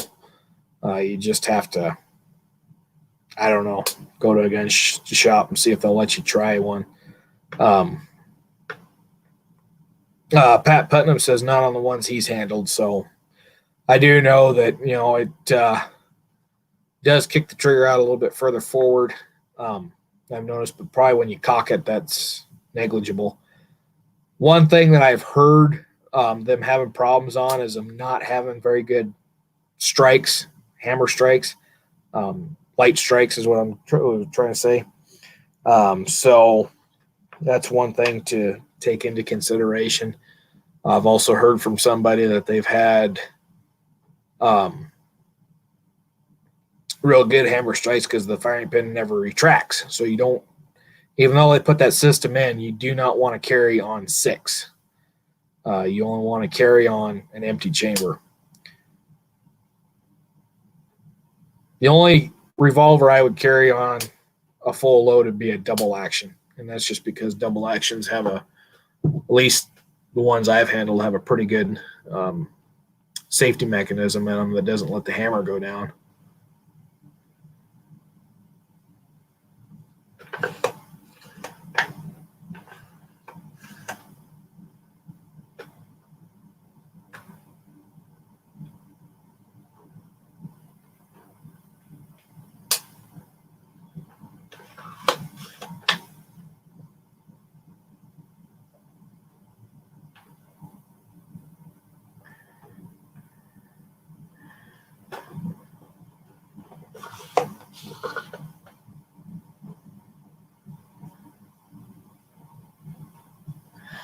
Okay, there's another one from Sleepy. All right, I'm intrigued by the original configuration. I'm interested in learning about shooting techniques of the old days before more modern grip styles come in. All of it was one-handed. That's the way those were designed, is they were designed to be shot with one hand. More modern styles of handling is, you get more stability, but back in the day, you weren't cracking off 15, 20 rounds at a high rate either. You had to learn to make your shots count what you had. But yeah, if you watch any, Mike Bellevue, my channel, Dustin Weiniger's, if he's still watching his channel, Guns of the West, I'm going to say Arizona Ghost Riders, but I don't think Santee has too many videos that he does shooting in other than Hollywood style shooting, where they just shooting blanks and stuff. But EM8 says 1800s hands were smaller too. This is true. Arms were shorter too. So, yep, Dustin's still here. So, yeah, go check out Dustin's channel too. He's got some excellent stuff, black powder guns, and he has some modern stuff too. So I think he's got some on Glocks and an AK and an AR. Those are some of his earlier videos, but yeah, that's Mike Bellevue, him, my channel. Trying to think of who else on here does a lot of black powder shooting, but yeah, it's a lot of it. The old style is just shooting one-handed, but you can shoot. You can use a double grip. You can shoot it however you want to. Pat Putnam says, learn to shoot off reflex. Yeah, you could reflex shoot, certainly, at closer range. But you got to remember, a lot of that Hollywood stuff is Hollywood. Whole quick draw, meeting at noon, facing off 20 paces. That didn't happen. There's only one. There's one gunfight. That's the Hickok Tet fight where they, drew at each other. And somebody told me there was another one. I think it was somewhere down Arizona, Tombstone, if I don't remember. So that's one other that's documented. But there wasn't much of. Mostly gunfights were when somebody starts shooting at you, you shoot back. Oh yeah, I forgot Black Powder 44. That's the other guy I was thinking of.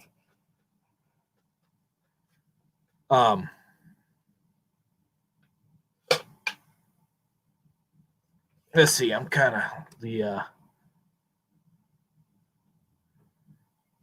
I'm backlogged here. I gotta catch up. So Caleb Blackwell says kind of off topic. That's dealing with guns, so it's on topic. When you shoot for fun, not making a video, do you mainly shoot smokeless or black powder? I shoot everything. I am not just a black powder enthusiast. I am a student of weapons craft.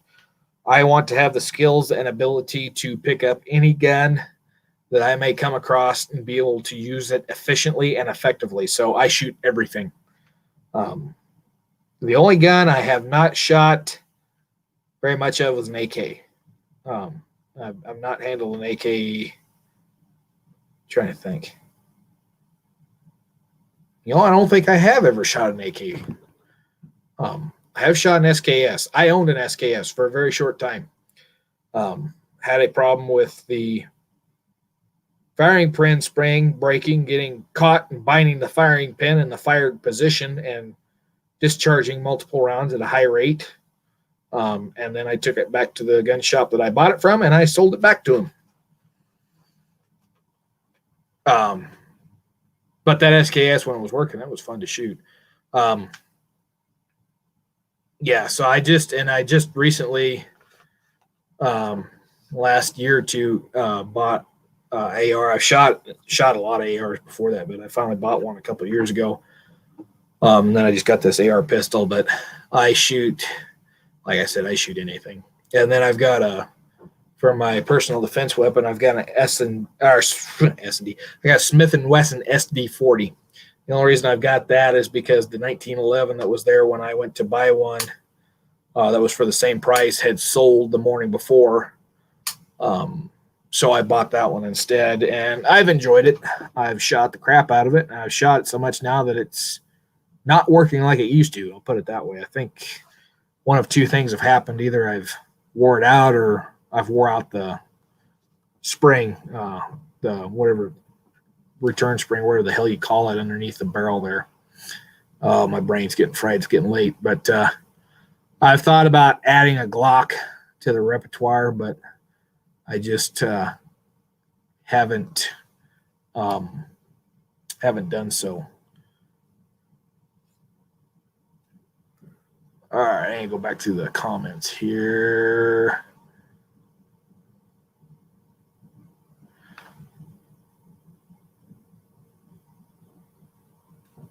Six Shooter Texan says, I've got a few, let me highlight that there. A few black powder videos. Most of my latest videos are modern guns. So go check out Six Shooter. Yeah, and the only reason I don't put modern guns on the channel is because I tried to make the channel more history related, black powder related. I just didn't put that much up there for modern stuff, but being as I'm getting more into hunting, I'm starting to move more towards the modern guns. That's what I've been buying here for the last 6 or 8 months. The end of, well, not the end of, middle of duck season, I bought a semi-auto shotgun last year, which is a TriStar, and I'm glad I bought that gun. Holy crap, that gun is awesome. I have killed more birds with that gun than my pump action. I've killed more pigeons. I haven't killed more ducks. I've only killed, well, I killed one duck outright and 2 geese, but there was 1 goose and 3 or 4 ducks that I hit with it and didn't kill them outright. I wound up not being able to recover them.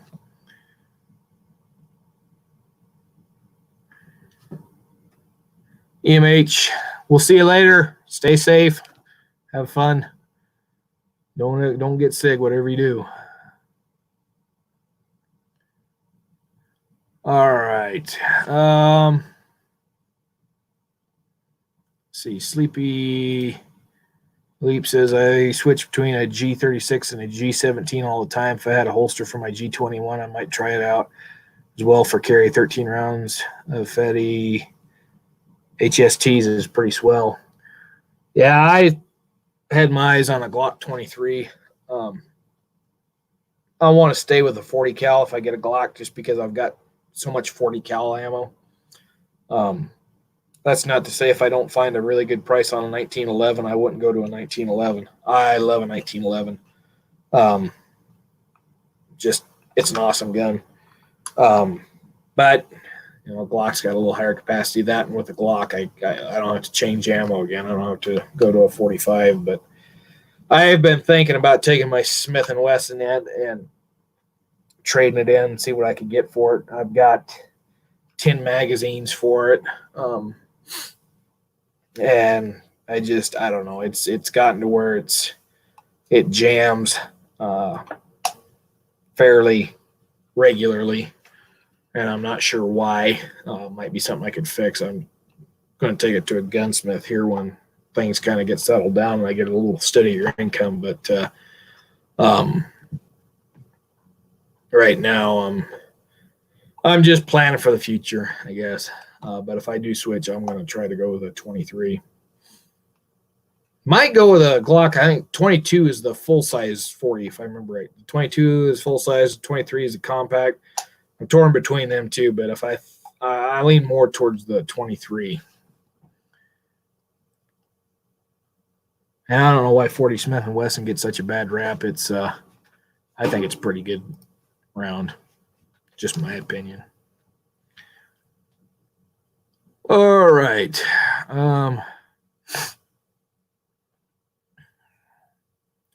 Pat Putnam says, I finally got my wife's trapdoor back home. LOL, that gun is amazing for 146 years old.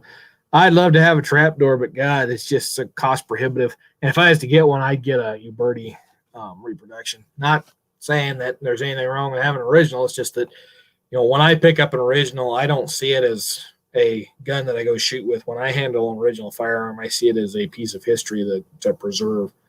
And I don't like buying safe queens.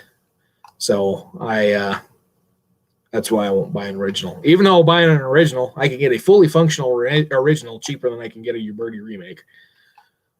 But I don't know. That's just me. That, and if it ever got damaged, oh God, I would be upset. Piece of history be lost.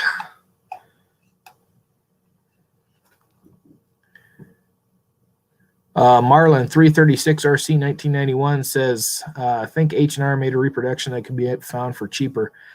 You know, I remember seeing an H&R trapdoor. Don't remember where, but it seemed to me like it was about as spendy as a used Uberti, which was about the 1,000, 1,100 ballpark.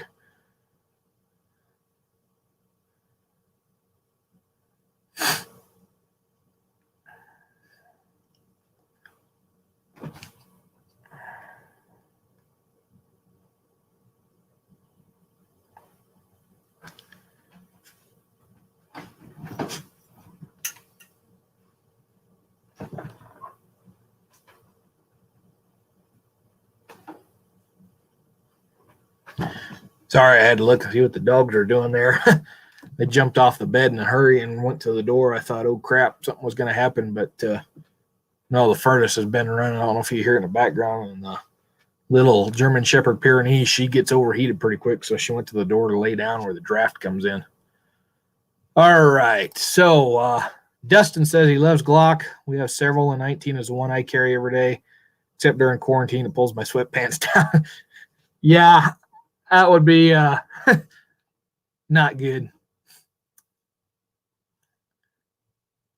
Remember, what was it? Yankee Marshall had something on his channel about, you know, not carrying your appendix, carrying your Glock. Don't point your Glock at your, you know what. Always thought that was kind of funny. But yeah, I don't know. I like a Glock, but I just can't seem to justify paying the $500. If I could find a law enforcement trade-in for cheaper, I would buy one, but I don't know. If I had to choose between a Glock and a 1911, I'd take the 1911. But that's just me. And there's a lot of guys I know say that, you know, 1911s suck and Glocks are the best, but I look at it this way. The 1911 has won back-to-back World War championships. What has a Glock done? Glock can't even get an Army contract. Army's still using, some branches of the Army military are still using the 1911.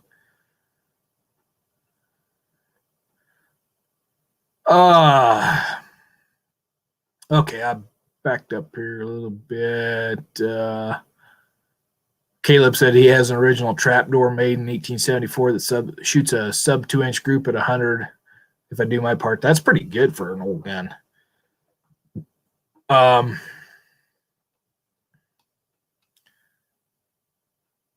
Tan Stang said he bought a Pedersoli Sharps a few years ago. Great rifle. Yeah, I was surprised that my Pedersoli Sharps was the first rifle I've bought out of the box where I did not have to do anything to the sights. It was shooting dead center, 100 yards, 1-inch group. And then I put black powder loads through it, and I fouled out the barrel, and it hasn't been the same. The barrel's not rusted or pitted. It's just got so much carbon built up into it that I can't get it scrubbed out. So I'm thinking about, I know a guy that has one of those steam cleaners that cleans out the bores. Thinking about taking that over to him and have him run that through there and see if we can get some of that crap out of the barrel. Last time I shot it, it had improved greatly after I'd scrubbed the crap out of it. I got back down to about 1.5 inch group, but it's not shooting as good as it was when I first got it.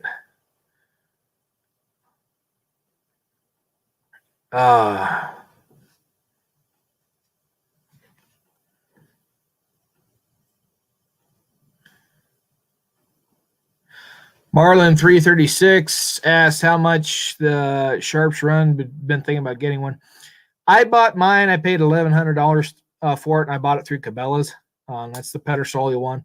Uberti Sharps are made by Pedersoli, so just buy the Pedersoli. You'll save a little money. And it all depends on what model you want. I got the Cabela's Hunter, which is about as basic as you can get. It has the pistol grip on it, which I enjoy, and it's got the shotgun butt plate, which I also enjoy. The only thing is that the back sight doesn't really allow you to get much past 300 yards. I got past that by ordering a ladder sight for the Billy Dixon model and putting on it, and I had to shim that sight to get it to go in there. But yeah, they're pretty good guns. Now, if you really, really, really, really want to get a good Sharps, you can always go with Shiloh, but them are $2,500 and 3 or 4 year waiting list. And $2,500 is the starting price last I looked. Same for Christian Sharps. The Sharps I'd love to have would be a 63 conversion, a 63 model converted to 45-110, because those just look awesome. I really like the way they look.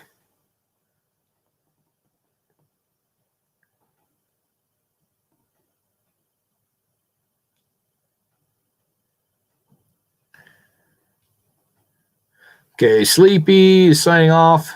Good night, Sleepy, if you're still listening.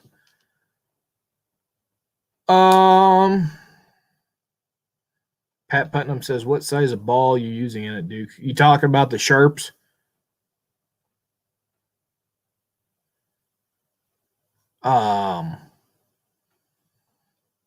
Caleb says, trapdoors are capable of some good feats of accuracy. Yes, they can be. But you're kind of limited on the amount of power you got. Because I've personally seen a trapdoor, an original, that somebody stick a modern 4570 in, and it did not end well for the shooter or the gun. Pat Putnam, when I was reloading paper patch, so I was way undersized. 500 grain. The hell was it? 451? No, 454, and I was patching up to 458, I think is what it was.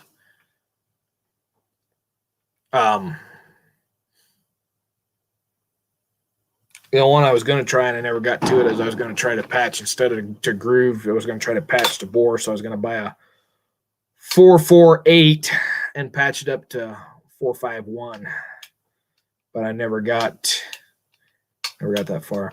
And the other ammo I shoot through it is Black Hills cowboy loads. So whatever they shoot, that's what um, size I was shooting. That's most of the ammo I shoot is Black Hills. My paper patch loads weren't worth a shit.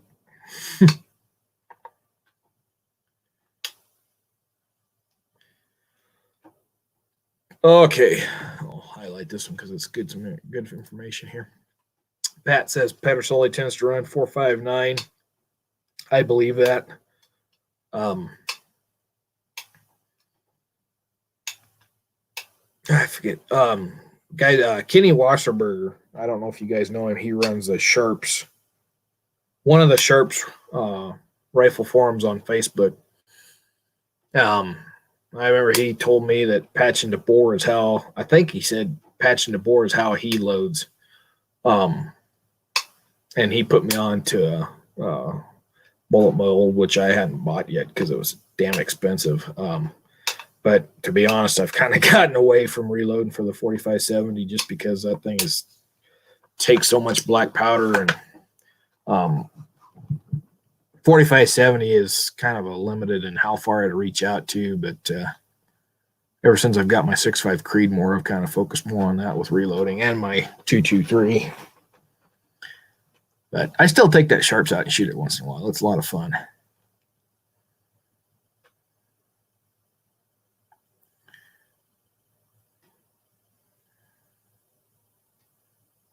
Pat Putnam says, my Shiloh is running 4.58. I've been loading BPCR grease grooves, and it's been fantastic. Yeah, I've got some grease groove bullets for mine that were given to me by a friend.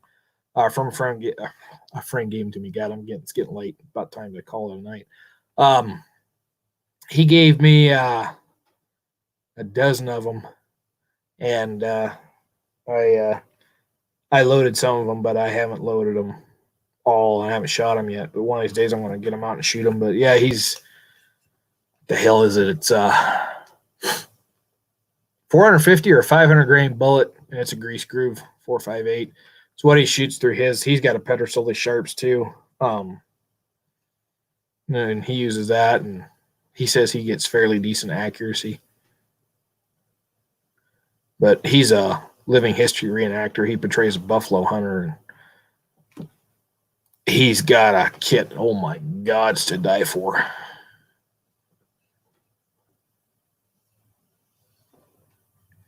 Caleb Blackwell says you can't beat the boom of real black powder. No, you can't.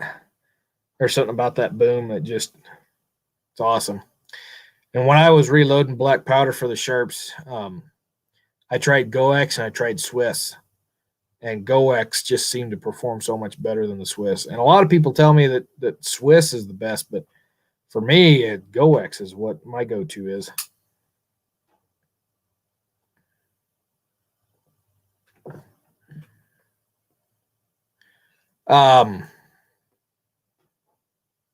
Pat says, I got some black powder cartridge rifle 4570 using my 45 110 ball, dropping 4.59 with a 500 grain Spitzer soft leads. And a lot of guys on the Sharps forum told me that, if you get past 450 grain bullets on a 4570, you're really pushing the limits of that gun, that cartridge. I tried 550 grain bullets, and them didn't do worth a crap. They weren't stabilizing at all. At 100 yards, I was shooting 12-inch group. When I went down to 500 grains, I got down to about a 7-inch group.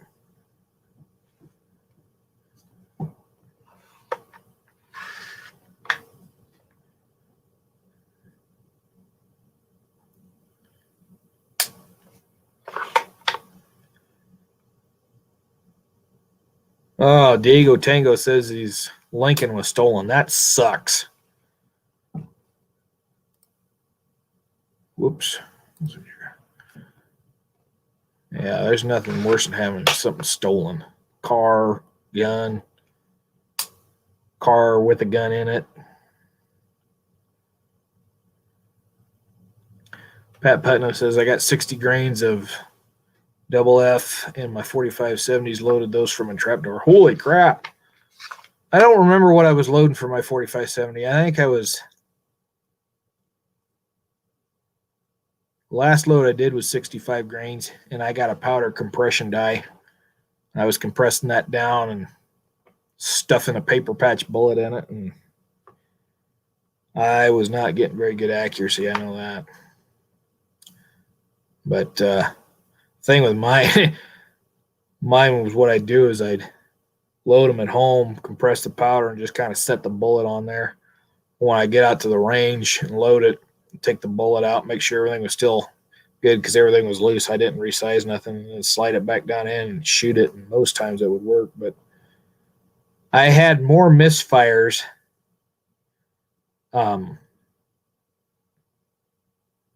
More misfires with my paper patch reloads than I've had ever. I don't know why. Just I had a lot of misfires with them.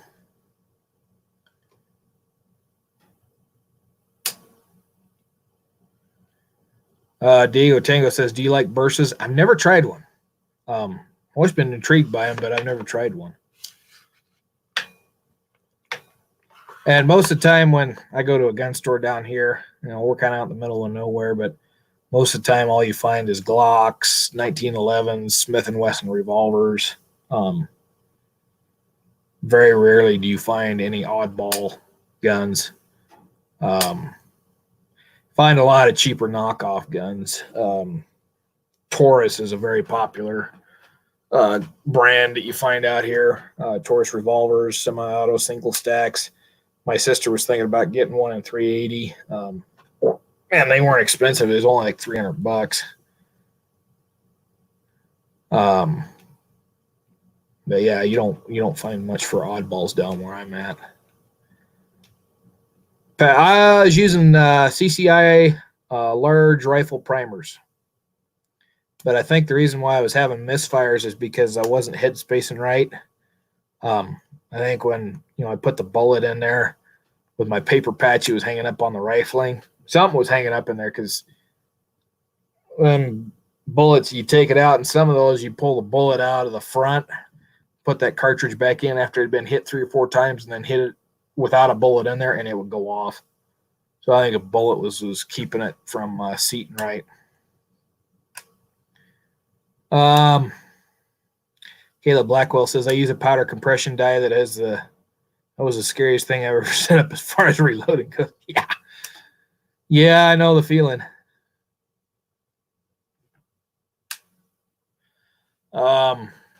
Six Shooter says, I love my 380 EZ.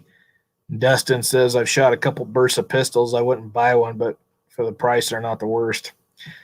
Like I said, I've never shot one. I've never seen one. Never seen one at a gun store, any of the gun stores I've ever been to. I've seen a lot of Taurus. I almost bought a Taurus revolver, or not a Taurus. Damn it. I don't remember what the brand name was when I was at the store, but I looked it up, and it's actually made by Rock Island Arsenal, the same company that makes the 1911s. And then when I went back, they didn't have it anymore, but it was a little 38 revolver. But like I said, you see a lot of Taurus revolvers. Some stores you'll see Berettas, but mostly what you're going to find down around here is 1911s and Glocks. And the 1911s are usually the cheaper knockoffs. Remington 1911s are pretty common to see in the gun stores. Once in a while you find one that carries Kimber. But you got to remember, I live in a very rural area.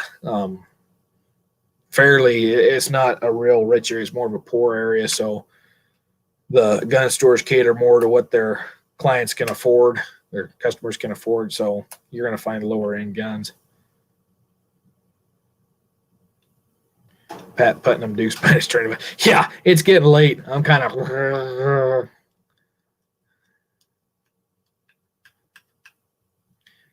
Yeah, I've heard of the Burst of Thunder. I've heard good things about it, but I've never seen one. Not in person, anyway.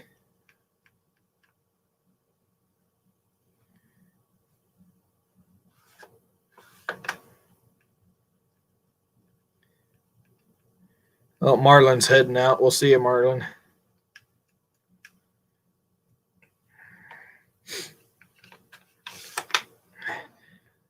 Yeah, I thought about getting the sharpshooter Texan says he wanted to get a 9mm. I thought about getting a 9mm handgun. The reason I didn't is because at the time I was buying a handgun, I talked to a couple law enforcement officers, and they told me that to waste my money on a 9mm because they'd seen or heard or read reports of them bouncing off of things. One officer told me that he'd responded to a drive-by shooting. Guy had been shot in the street with a 9mm handgun of some kind in a drive-by. And when he arrived there, the man that had been shot had picked up all the bullets and handed them to the police officer. He was wearing so many clothes because it was cold. It was a cold area he was in. I don't remember exactly where, but all the clothes he had stopped the 9mm bullets, and then he picked them up off the ground and handed them to the officer. So after I read that, I decided I wasn't going to buy a 9mm. That's why I went to a 40.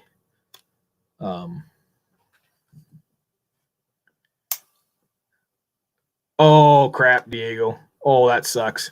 Diego says his Lincoln was his Bursa, and his Lincoln got stole. For those of you that haven't been paying attention. Oh, that sucks.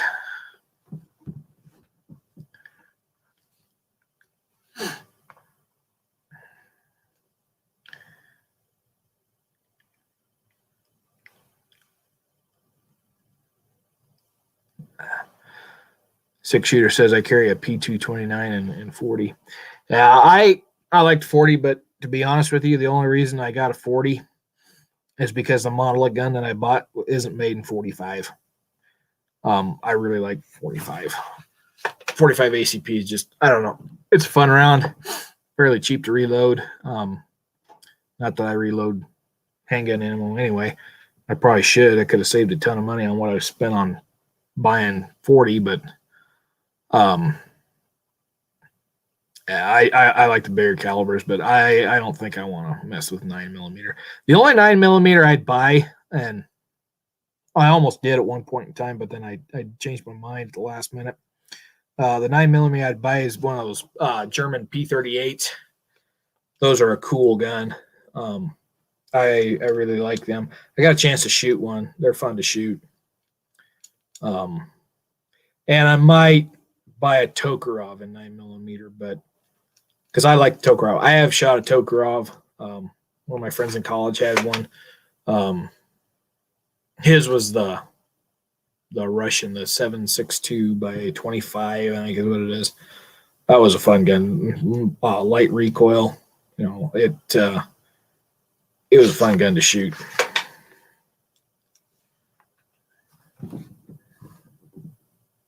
Six shooter Texan says I casted 1,000 bullets last Sunday for my 40. That was fun. I bet. Oh God.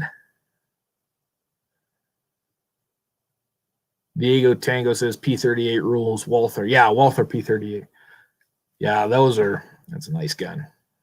I should have bought one when I had a chance. It was only at the time, it was only like $200 because there was a bunch of them that come in the United States as a surplus, and I didn't. That was when you could get a freaking Nagant pistol for like $75. I should have bought one of them too, and I didn't. The only reason I didn't is because I had a friend that had one of those as well, and that thing had like a 22-pound trigger pull. It was crap. Oh, Jeremy's here with his wife from his in-laws. Hi, Jeremy.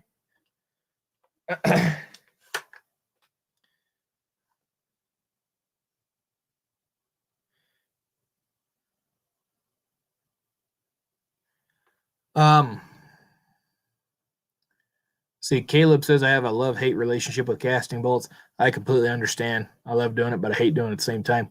I went to a bottom pour mold, and I love that. The only problem is that where I've got mine set up outside, there's a little bit of a breeze. That goddamn nipple gets cold, and then it freezes up, and then I can't cast. It won't cast.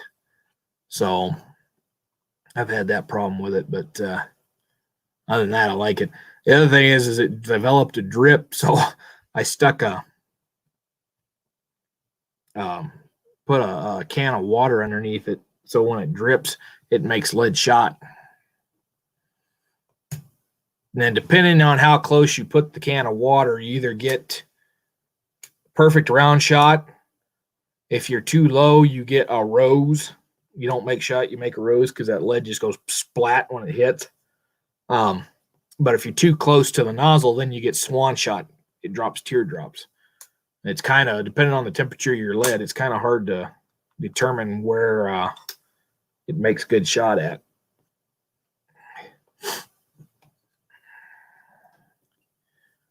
All right. All right. So I know some of you are just now showing up, but unfortunately my brain is turning to mush, as Pat's pointed out. So I think we're going to shut her down here at 11 o'clock. So that'll give us about 10 minutes. Dustin has a good one here. Wait for it to pop up. All right, here we go. It says my nipples get cold in the breeze too. Oh, wait. Oh, we was doing so good. All right. So, Jeremy says, got to shoot my new snubby and test out a project out at the same time. Awesome. Is it a 51 Navy or a 60 snubby?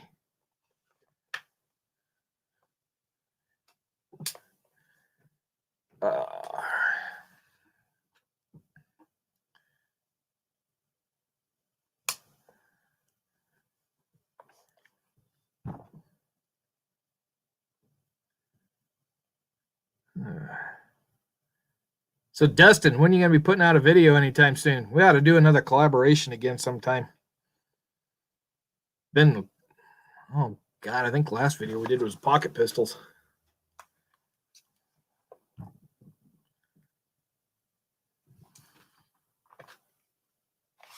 I ought to do another one with Santee, too. It's been a while.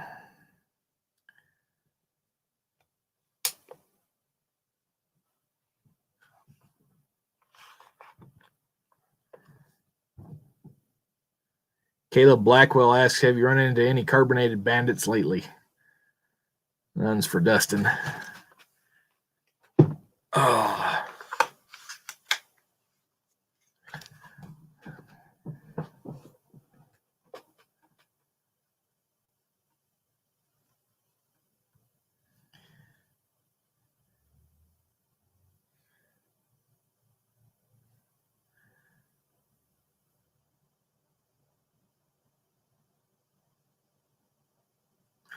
Oh, Pat Putnam says, here's a good one.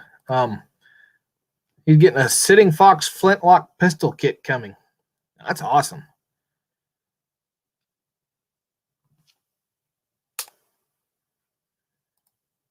Yeah, I haven't. God, where I work at, we portray the area that's kind of in the transition period between the flintlock and the cat percussion lock system, and I've been wanting to get another flintlock for so long, but I don't know.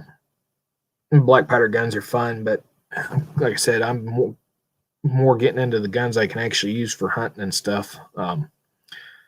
Especially with the way things here lately, it's kind of made me realize that fun guns are fun, but now it's time to kind of get serious about putting meat on the table. So let's see. Dustin said, love a collaboration that might light a fire under my butt to do more videos. Yeah, I was just, I talked about that earlier. I hate to beat a dead horse, but yeah, I need to start doing some. I'm not gonna do it like I've been, but I need to do some somewhere. Um,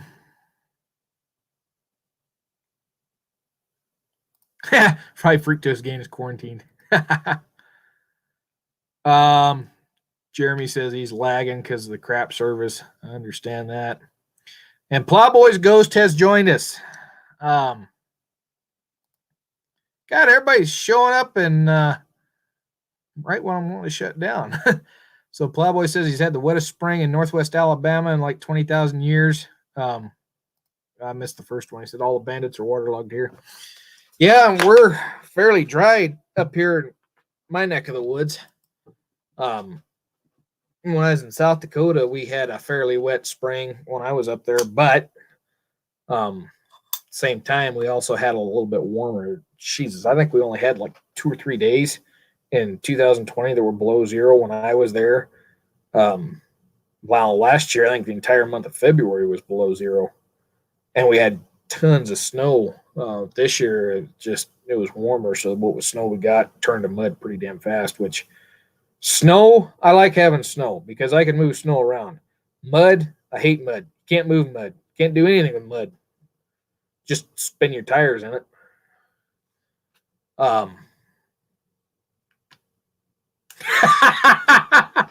Okay, I gotta highlight this one as soon as it shows up on this other place where I can highlight it.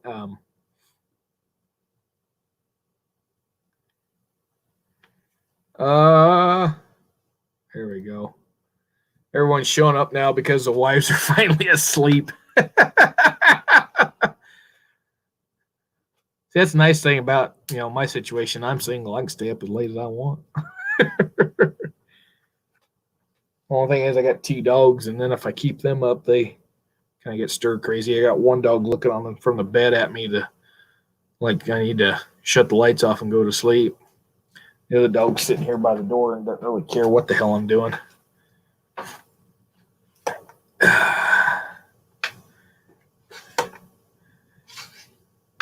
Plowboy says his wife called a night 2 hours ago. Jeremy's watching. Jeremy's wife is watching with him. Oh, it's been a while.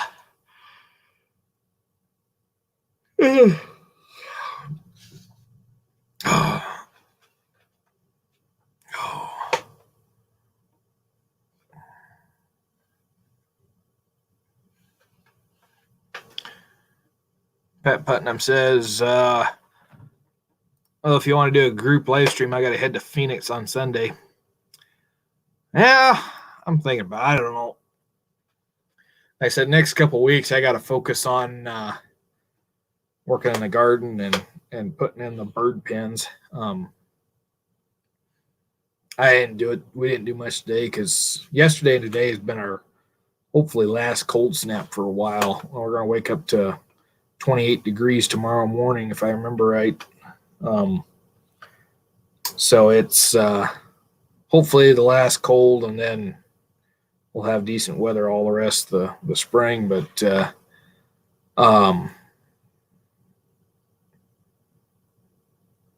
yeah, first thing I gotta do tomorrow is go tear out what's left of the old chicken pen so I can build the new one. Plowboy Ghost says, mine referring to his wife would rather get dental work than watch this with me or anything gun related. Oh man, that's that's bad, man.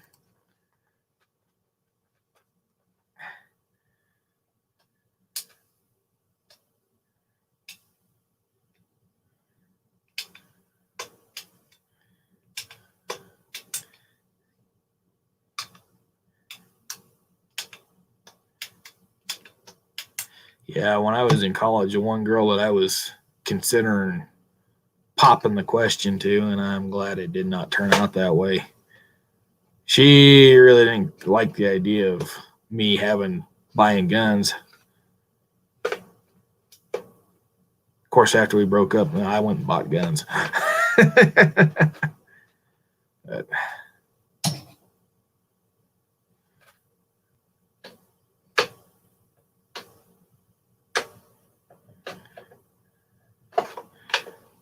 Oh, okay. She likes guns. She just don't like watching the gun stuff. I got you.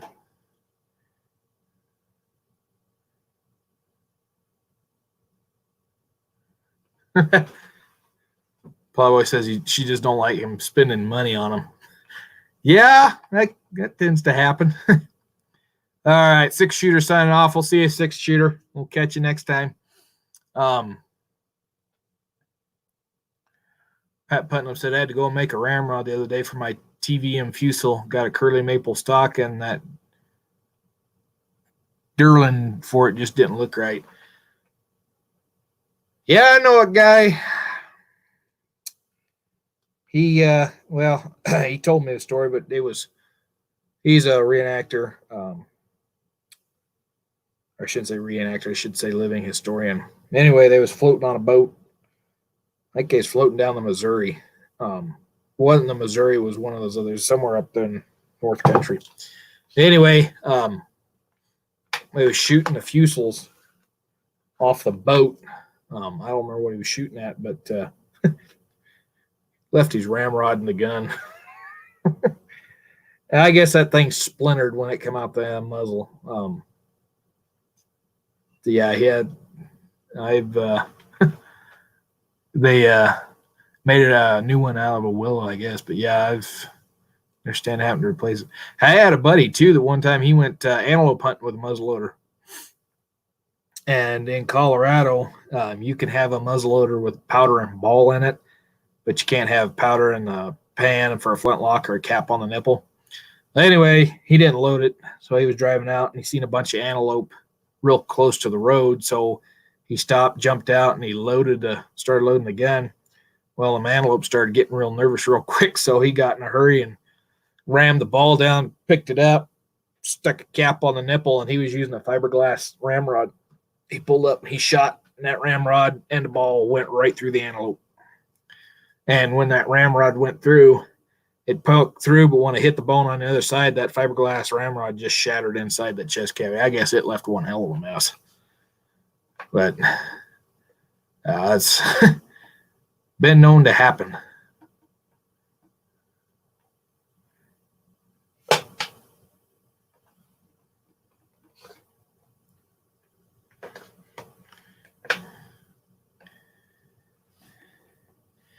Yeah, it's like shooting a black powder arrow gun.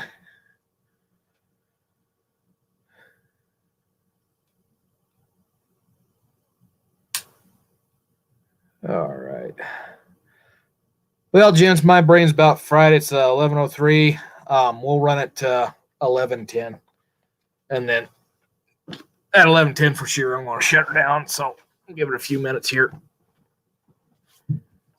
Let you get any last minute questions you got in there if you got them.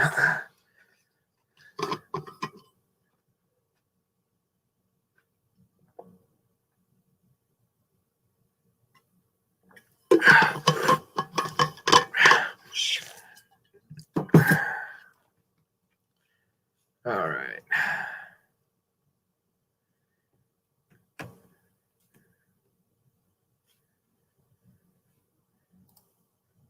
Good seeing you too, Pat. All right. Oh.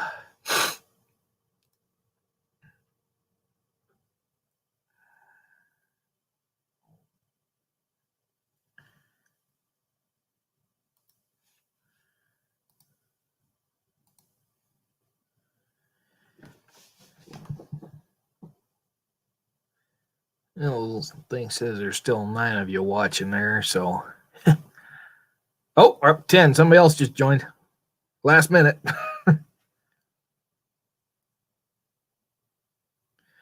Night, George. If you get up in 3 hours, you're going to be short of sleep.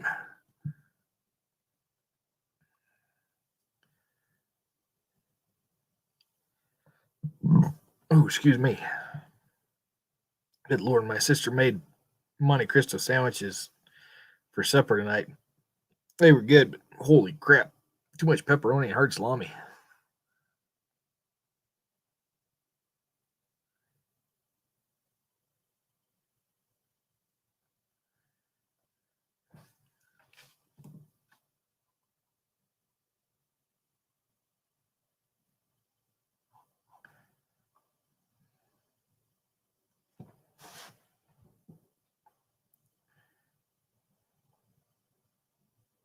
Yeah, Plow. I can't chug whiskey anymore.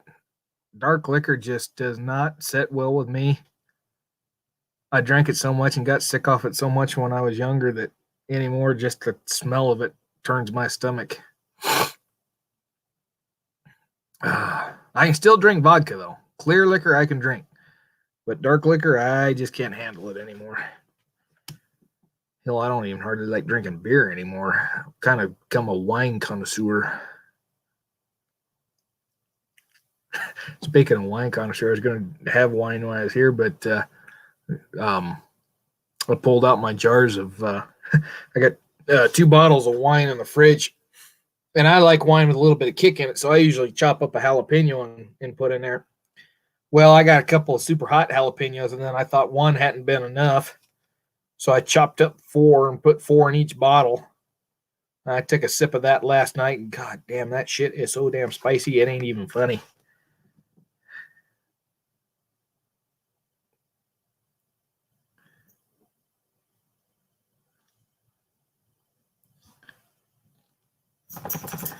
Plowboys Ghost, I ain't chugging it, but I'm drinking more of it here on the plantation, social distancing and whatnot.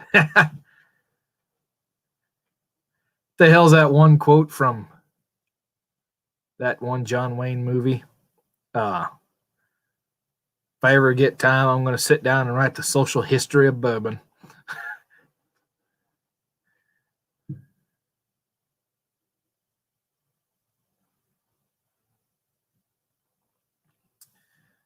Uh,